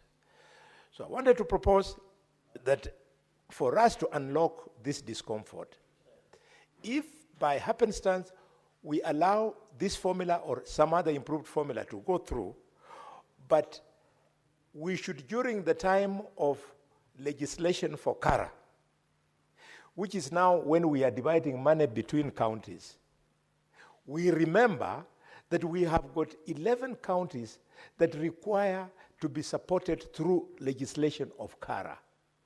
By that I mean, Mr. Speaker, for example, if the share of revenue will be 465, there's nothing that can stop us from pulling out of 65, ring-fencing 11 billion, one for each of those 11 counties, so that they are all starting above 6 billion, and then we share. Through legislation, Mr. Speaker, it's doable. But if we go through the formula, we will be challenged in court because we shall have attacked the principle of equity, which is not equality. Thank you, Mr. Speaker. Senator Ombua. Senator Ombua, you must be comfortable when the chair says he will give you an opportunity to speak. You now can speak.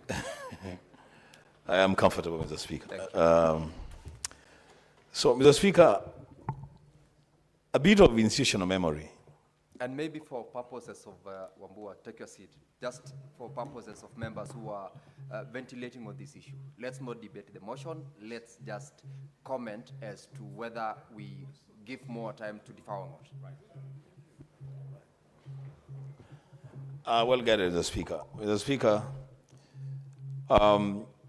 so I will leave the institutional memory thing out and then just go straight to this matter. There's a reason, Mr. Speaker, why we had agreed on a Kamkunji. And the reason was that we wanted to consult among ourselves informally, so by the time then we move the motion, then we have taken a position and we just fast track the passing of the motion. Mr. Speaker, on the day that we aired our Kamukunji, we were doing well.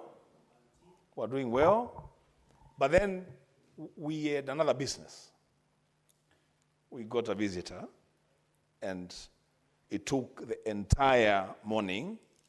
And so where we stopped at the time that we received the visitor, we did not go back there, so we could conclude the informal consultation. Mr. Speaker,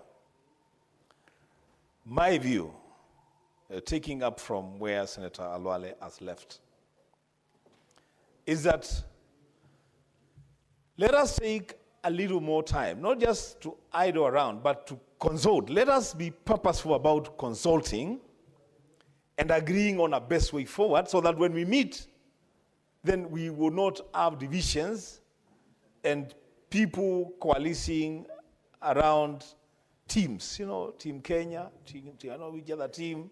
We don't want those teams anymore, Mr. Speaker. We just want to have one team. Yes, there is a team devolution. Then it even got to a point, Mr. Speaker, that people had to buy specific ties for identity, for purposes of identity. And Jariot is the one who actually went to shop for those ties. He saw the ties and brought ties of people who now calling themselves Team Kenya. Mr. Speaker, let us just take a little more time so we can agree on this. I thank you. Senator,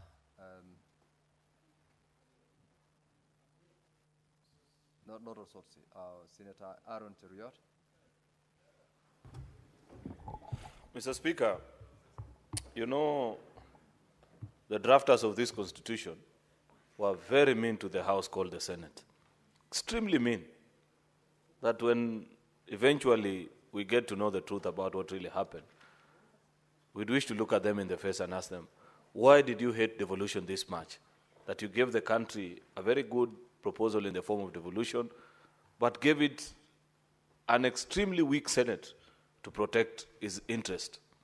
However, having said that, Mr. Speaker, I am proud that at least on this account, they made the Senate so powerful. Are you aware, members, that this is the only dictate of the Constitution where once the Senate has made a decision, National Assembly must raise 2/3 to overturn the decision of the Senate. So it's a power, Mr. Speaker, Madam Speaker, my apologies, I note the change, that we must use judiciously and with a lot of wisdom, Madam Speaker. I know Senator Roba has prepared himself well, is ready to convince us, and that is a good thing because a good chair must always be prepared at all times. However, Madam Speaker, we must also appreciate that this matter is extremely emotional, because it goes to the very foundation of why you are elected as a senator. We pride ourselves in public gatherings every now and then in our counties that I have brought you this amount. That long lecture that you give to Governor Fernandez, Senator Boni, is a product of this formula. It is out of your intellectual input during this season that you shall be able to ensure you succeed in giving sufficient funds to Kakamega County. Madam Speaker, the first church service that I attended this year, it was conducted by a very special Kenyan. That special Kenyan, Madam Speaker, is Father Alois Cheruiyot Bet, who was shot last week by bandits in Elgeyo Marakwet. And I remember my speech to the people of Elgeyo Marakwet. I promised them that when we finally consider the formula this year, we shall be mindful of all counties, the 47 of them, and consider also counties that are not economically viable, given the formula, the way we arranged it last time. And I made a commitment, Madam Speaker, and I will, for your benefit, let it be known that those are my in-laws. My wife comes from Elgeyo Marakwet. Therefore, I don't want to run a very deeper risk of having misled my in-laws. Senator Mogeni, Senator for Vihiga County, these are our colleagues. If they feel that there is something they can convince us in a session where, unfortunately, the same way Senator Wambua has narrated, unfortunately, on the day that Senator Roba was supposed to convince all of us, fortunately, we had a very important guest who we could not turn away. And I take blame as a leadership for slotting two very important events on the same day. It is not too much to ask, Madam Speaker, to request that we schedule another Kamkunji next week, either on Tuesday, on Wednesday, on Thursday, so that Senator Roba and his team get sufficient time to, one, listen to our colleagues that are raising very serious concerns about the proposal that they are making, answer them, then the House can make a decision. At least, at the very least, Madam Speaker, at the very least, we may not eventually even agree with our colleagues, but at the very least, Senator Boni, we should listen to them. It's not a must that we will eventually agree, but at least grant them the opportunity to come and try and convince us as a House that there is a way through which, if we are to follow this process, Madam Speaker, then eventually their people will feel sufficiently represented, and, Madam Speaker, their people will also feel that the Senate of the Republic of Kenya listen to their plea. Lastly, Madam Speaker, you know, when we lift this constitution, when we are being sworn in here, when we come in each term as senators, we swear to defend and protect this constitution. This constitution includes all the 47 counties. That's why even last time, Madam Speaker, many of us took a very firm position and said, your county gaining or losing is not the sole basis why you exist as a Senate. You serve a greater call of protecting devolution, which include ensuring that all our 47 county governments are viable, Madam Speaker. Therefore, I want to plead with Senator Roba. I know he's ready, willing to move, that, Madam Speaker, please permit that there be another session of consultation, because we did not conclude that which we wanted to do on that particular day. I thank you, Madam Speaker. Thank you, Senator Arun. Senator Osotsi, you could endeavor to take 2 minutes so that we have a few more contributions from the senators. Madam Speaker, I want to support the colleagues who are of the view that we take our time for more consultation on this matter, because I belong to one of the so-called small counties that do not get enough shareable revenue.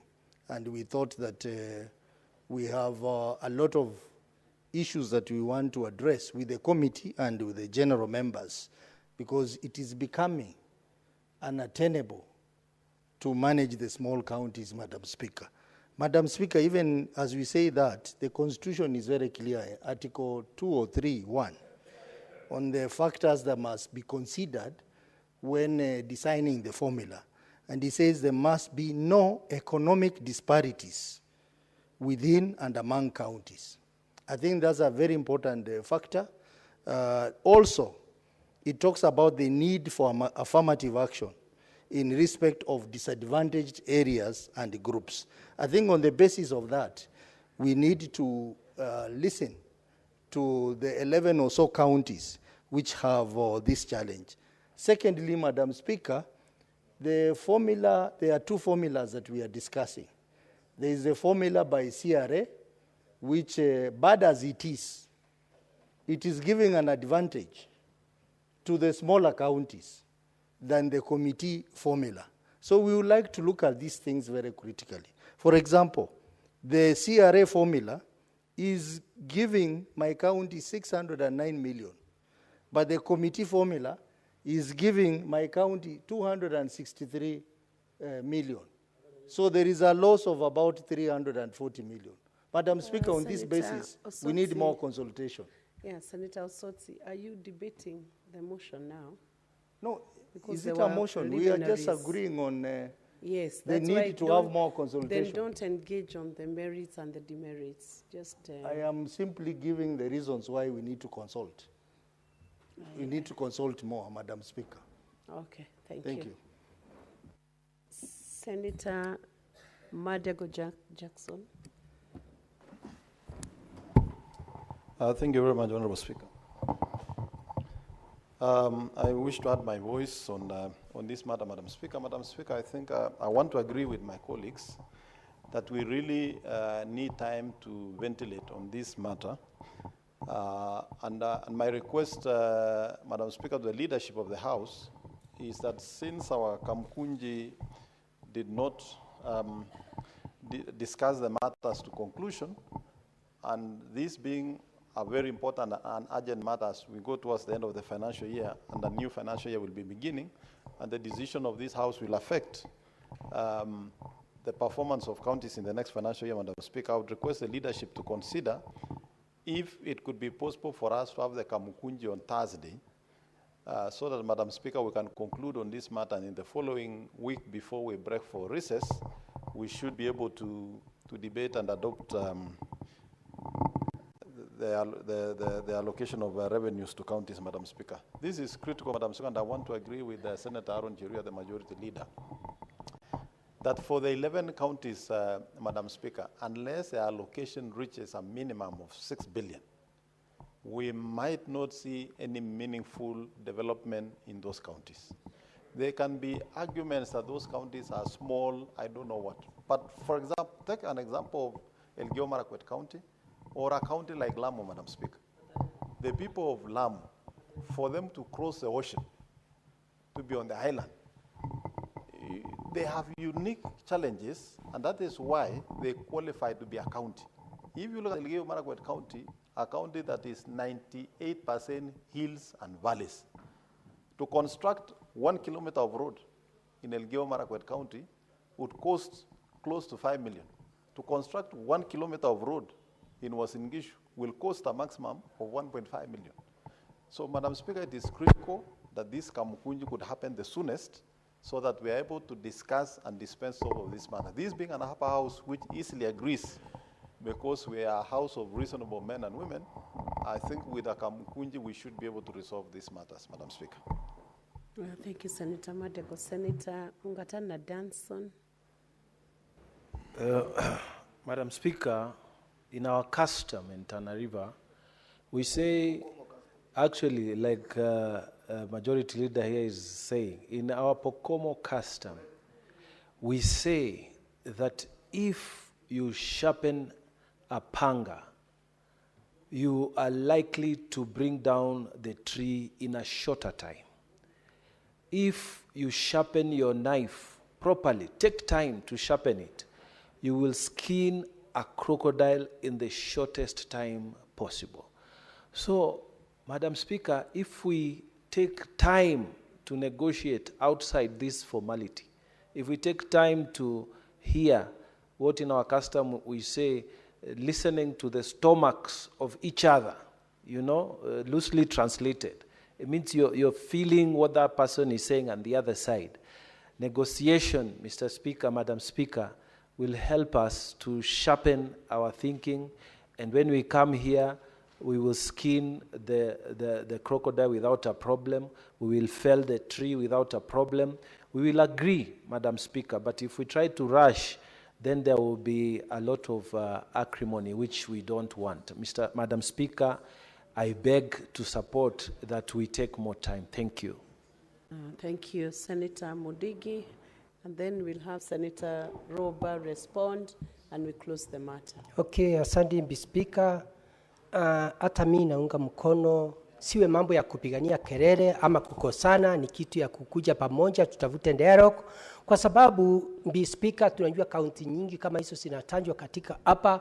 Embu County ni moja ya zile county, na ningeomba tu wakati kamati watu tutakaa chini pamoja tuelewanwe, county yote ambaye haijafikisha bilioni 6 iweze kitu ya kwanza, kaunti zote zipatiwe bilioni 6, alafu mambo ya kuelewanwa ianze hapo, ndio tuweze kuinua zile kaunti kutoka kwa ile mgao ya pesa, kwa sababu tunajua Mr. Speaker, wakati mambo ilianza ya devolution kulikuwa na mazungumzo ati kaunti zile asikuwa zinajiweza zipatiwe hela nyingi, ndio wakati mmoja kaunti zote zitakuja pamoja, ndio siweze kuelewanwa, ione vile economy ya zile kaunti inaweza kufanyika. Kwa hivyo Mr. Speaker, mimi nikiwa senator wa Embu County ningeomba tutafute mambo ya kuelewanwa, ndio tulete kaunti zote 47 pamoja, ndio kutoka kaunti zote sianze hiyo bilioni 6, alafu hizo zingine siweze kuona kaunti itakapatiwa pesa na mwanagari. Kwa hivyo Mr. Speaker, mimi naunga mkono mambo ya kuelewanwa nikiwa senator wa Embu County Alexander Mudigi. Asante Mr. Speaker.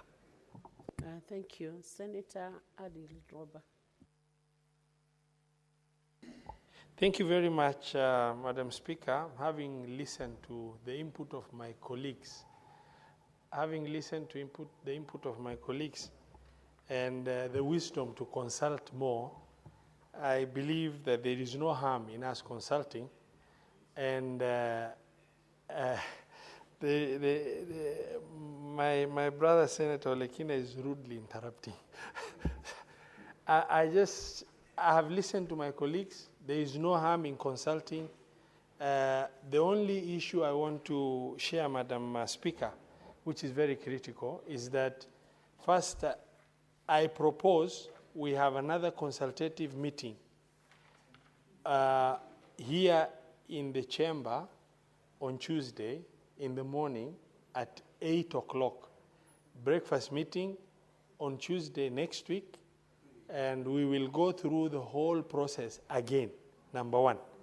Number two, I want to request the honorable senators, all the documents we presented are in our gadgets here. I want to request, please, between now and that Tuesday, thoroughly familiarize yourself, or request for a printout of the presentation we did, so that by the time we are coming to engage, you have also thoroughly familiarized yourself with this engagement. The last issue that I want to request,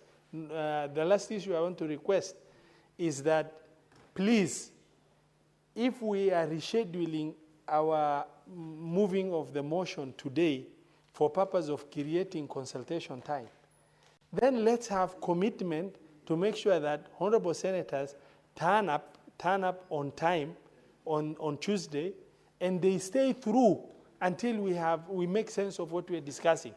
The challenge we have is that we will reschedule, and come Tuesday breakfast meeting, people will have, maybe a few people would have turned up for that engagement. And then when we come to moving the motion, people will say we still need to get engagement time. You must have the commitment to come on that Tuesday at 8. You must also have thoroughly familiarized yourself with the report of the committee and what we presented. And you must also sit in to the logical conclusion, because this is a very critical function of the Senate, for us to get a formula for the fourth basis of revenue sharing formula that is least controversial and generally acceptable to everybody. I'm sure we cannot get a formula that is perfect for Mandera or perfect for Narok or perfect for Kitui, but we can carry in a less harmful, approach in terms of what we are proposing.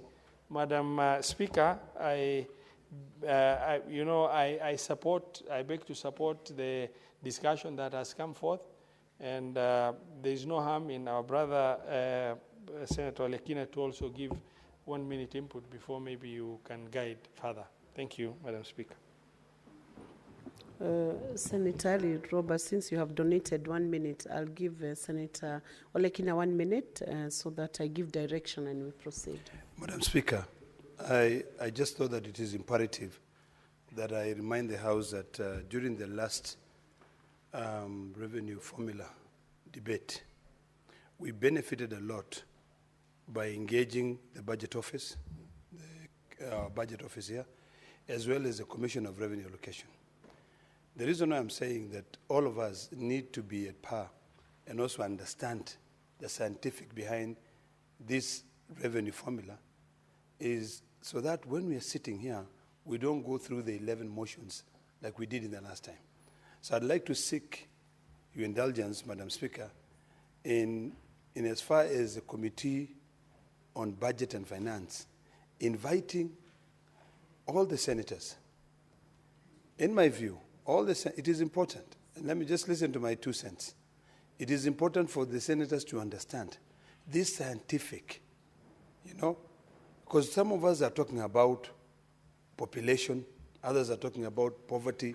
There is a basic, not all of us understand this. I truly understand because I went through it. Senator Wambua went through it in the last parliament, So having all of us sit here and debate. Others might even trivialize the matter or might just make it as simple as my county needs X amount of money.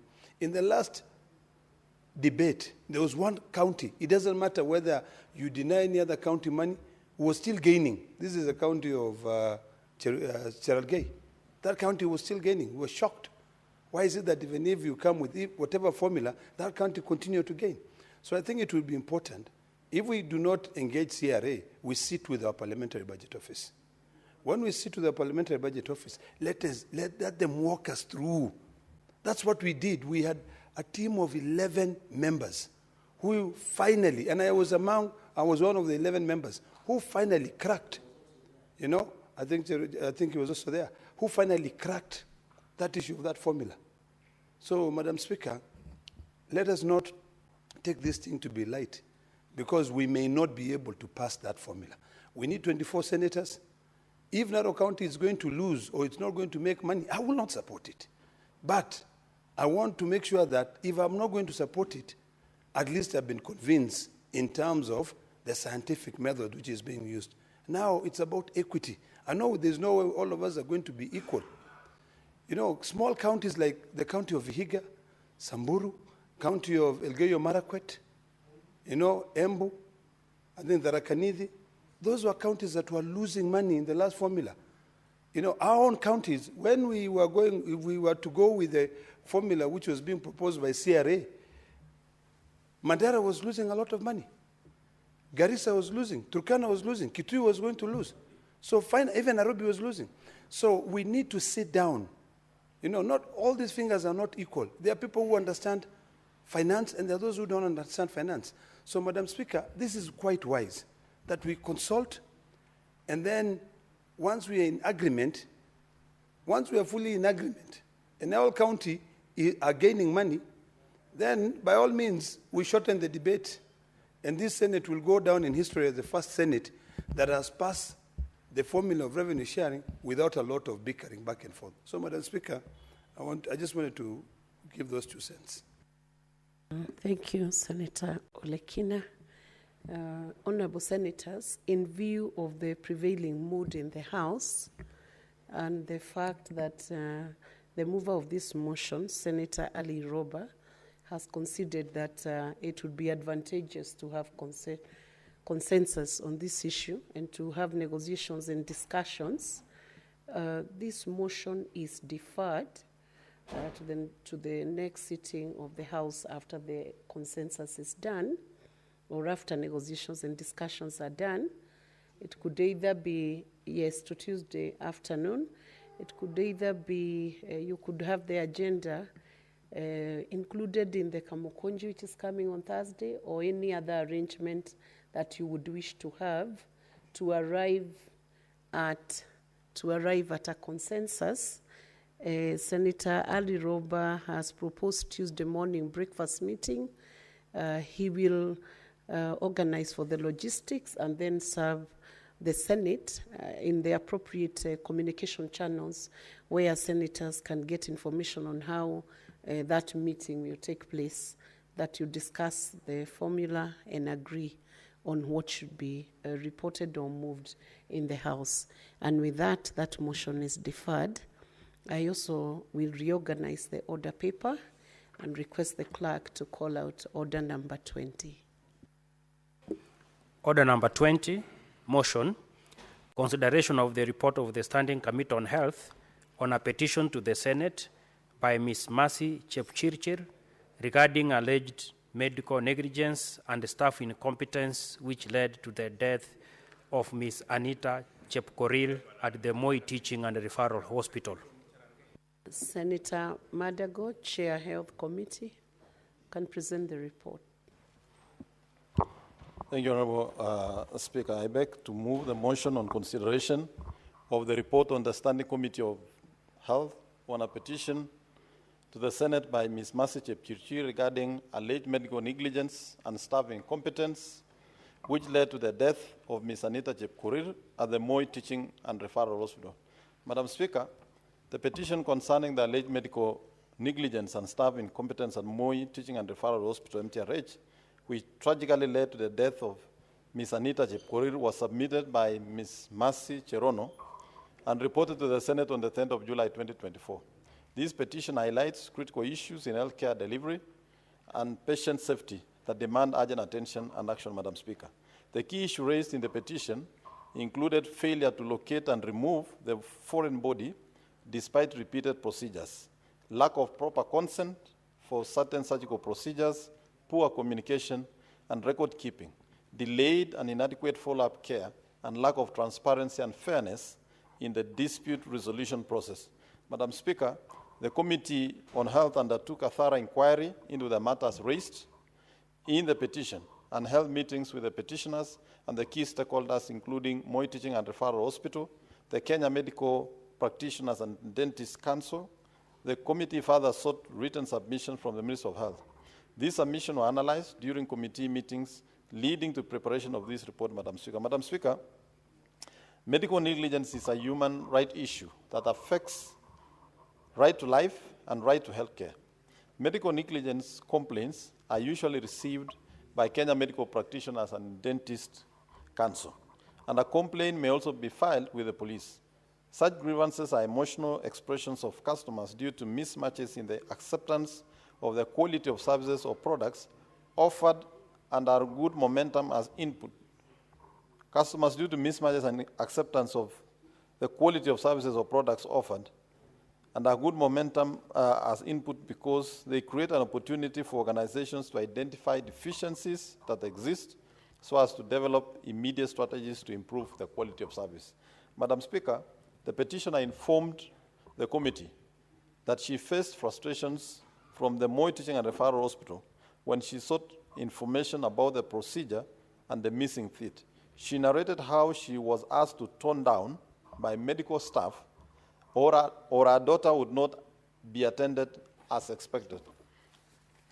Madam Speaker, the petitioner filed a complaint with KMPDC, Kenya Medical Practitioners and Dentists Council, and enumerated particulars in support of an allegation of medical negligence, patients' mismanagement, intimidation, and failure to follow up on second admission.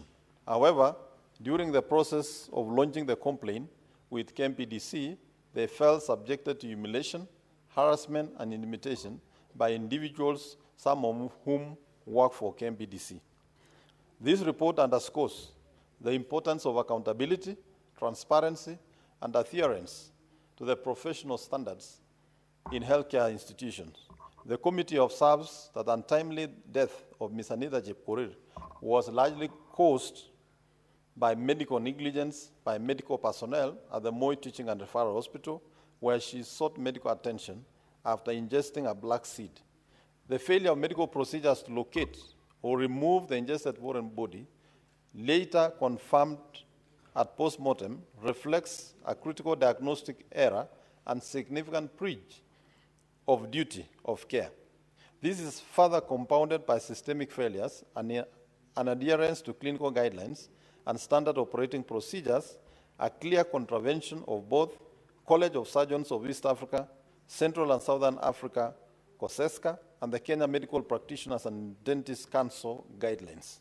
Madam Speaker, the committee further observes that the misplaced foot was a distraction by the medical practitioners from the failure to retrieve the actual foreign body. The failure by the operating medical personnel to revisit the CT scan results to confirm retrieval of the foreign object led to misdiagnosis, delayed outcomes, and contributed to the demise of Ms. Anita Chepkorir. Madam Speaker, the post-operative briefings were done by the medical practitioners who are not the lead surgeon nor anesthesiologist in violation of good medical practice, professional standards, and guidelines. The concerned medical practitioners and MTRH did not document information shared during the different briefings with the patient. In the patient's records for continuity of care, nor are the procedures to locate the ingested foreign body recorded to allow for post-operative reviews to identify errors of complication. Madam Speaker, it is in the finding of the committee that the petitioner was denied fair hearing and their voice suppressed during dispute resolution. The Moi Teaching and Referral Hospital and the Kenya Medical Dentist and Practitioner Council delayed in addressing the concerns raised in the matter as characterized by the extended and inordinate delay between the case, when the case was filed and when the decision was rendered.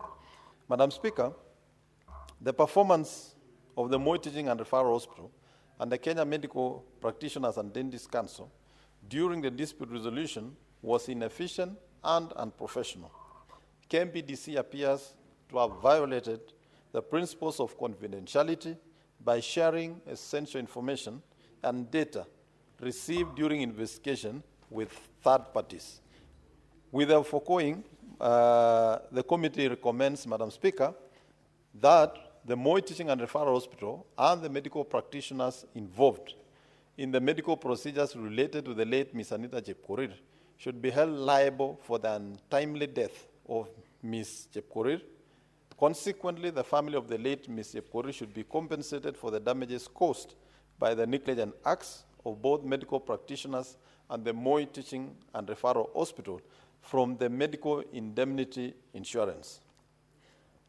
2, that the Moi Teaching and Referral Hospital should, within 3 months of tabling this report, establish clear protocols for surgical procedures that ensures all operations and critical medical procedures are conducted under the supervision of the qualified medical specialists, and all post-operative briefings are conducted by the lead surgeons to ensure accurate communication with patients and their families about the procedures and outcomes. 3, the Kenya Medical Dentists and Practitioner Councils should, within 3 months of tabling this report, issue a caution or reprimand in writing to all medical practitioners involved in the timely death of Ms. Anita Chepkorir, in line with the provisions of Section 26A, and investigate the professional conduct of the officers in its legal department who are responsible for mismanaging and delaying investigations of the issues raised in this petition, and report on the disciplinary and or administrative actions, if any, that will be taken to hold those culpable accountable. Madam Speaker, fourthly, the Kenya Medical and Dentist Practitioner Council should review its disciplinary procedures to ensure full compliance with Section 26G of the Medical Practitioners and Dentists Act, which requires fines to be imposed in addition to other appropriate disciplinary measures, and create a formal patient advocacy program within the healthcare facilities to assist families in navigating complaints and grievances related to medical care, and provide support in understanding medical procedures, rights, and available records in cases of perceived negligence. Madam Speaker, the fifth is the Kenya Medical Dentists and Practitioner Council should develop standardized protocols and mechanisms for investigating reported medical negligence cases that outline the steps to be taken timelines for investigation, and the criteria for evaluating evidence. Further, that a decision of such cases should be rendered within 6 months of reporting, and investigation should involve independent oversight and families of the victims to ensure transparency and accountability. Madam Speaker, on behalf of the committee, I wish to extend my gratitude to the committee members for their diligence, commitment, and insightful contributions to this inquiry. I also thank the petitioner and all other stakeholders who provided valuable input during our investigation. It is my hope that this report will serve as a catalyst for meaningful reforms in the healthcare delivery and inspire confidence among citizens in the institution entrusted with their health and well-being. As I conclude, I wish to sincerely thank the Office of the Speaker and Office of the Clerk of the Senate for the support they extended to the committee during execution of this mandate. Madam Speaker, I would request, Madam Speaker, even as I conclude on this report, Madam Speaker, I would wish to say that this report has also informed, and I think will advise the healthcare. Honorable Senator, I do not think you have a right to do any debate on it. Okay. Move it. So, Madam Speaker, I beg to move and request Senator Mundigi to second. Senator Mudigi. Speaker, hakuna masaa ya kuzungumzia, lakini naunga mkono kwa kamati kwa ile kazi ilifanya nzuri. Mama mtoto aweze kulipwa pesa, na pia mambo ya madaktari iweze kusikua njia ile inafaa, ndio iwe funzo kwa madaktari wale wengine. Kwa hiyo Speaker, naunga mkono na kamati mmefanya kazi nzuri. Asante Speaker. Second, can you second the report? Ile kamati wamefanya vizuri. Thank you. Kiswahili ni kuunga mkono. Asante. Na Asante. sekondi. Na sekondi. Thank you, Senator Mudigi. It's duly seconded.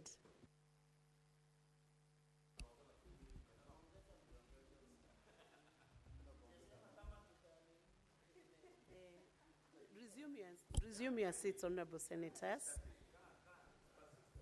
Honorable Senators, I propose the question that the Senate adopts the report of the Standing Committee on Health on a petition to the Senate by Ms. Mercy Jepchilchil regarding alleged medical negligence and staff incompetence which led to the death of Ms. Anita Jepkoril at the Moi Teaching and Referral Hospital, laid on the table of the Senate on Wednesday, 7th May 2025. Thank you. Honorable Senators, it is now 6:30 p.m., time to adjourn the Senate. The Senate therefore stands adjourned until tomorrow afternoon, Wednesday, 28th May 2025 at 2:30 p.m. pursuant to a resolution made earlier today suspending the morning session to pave way for the national prayer breakfast, which is taking place at Safari Park at 7 a.m. Thank you.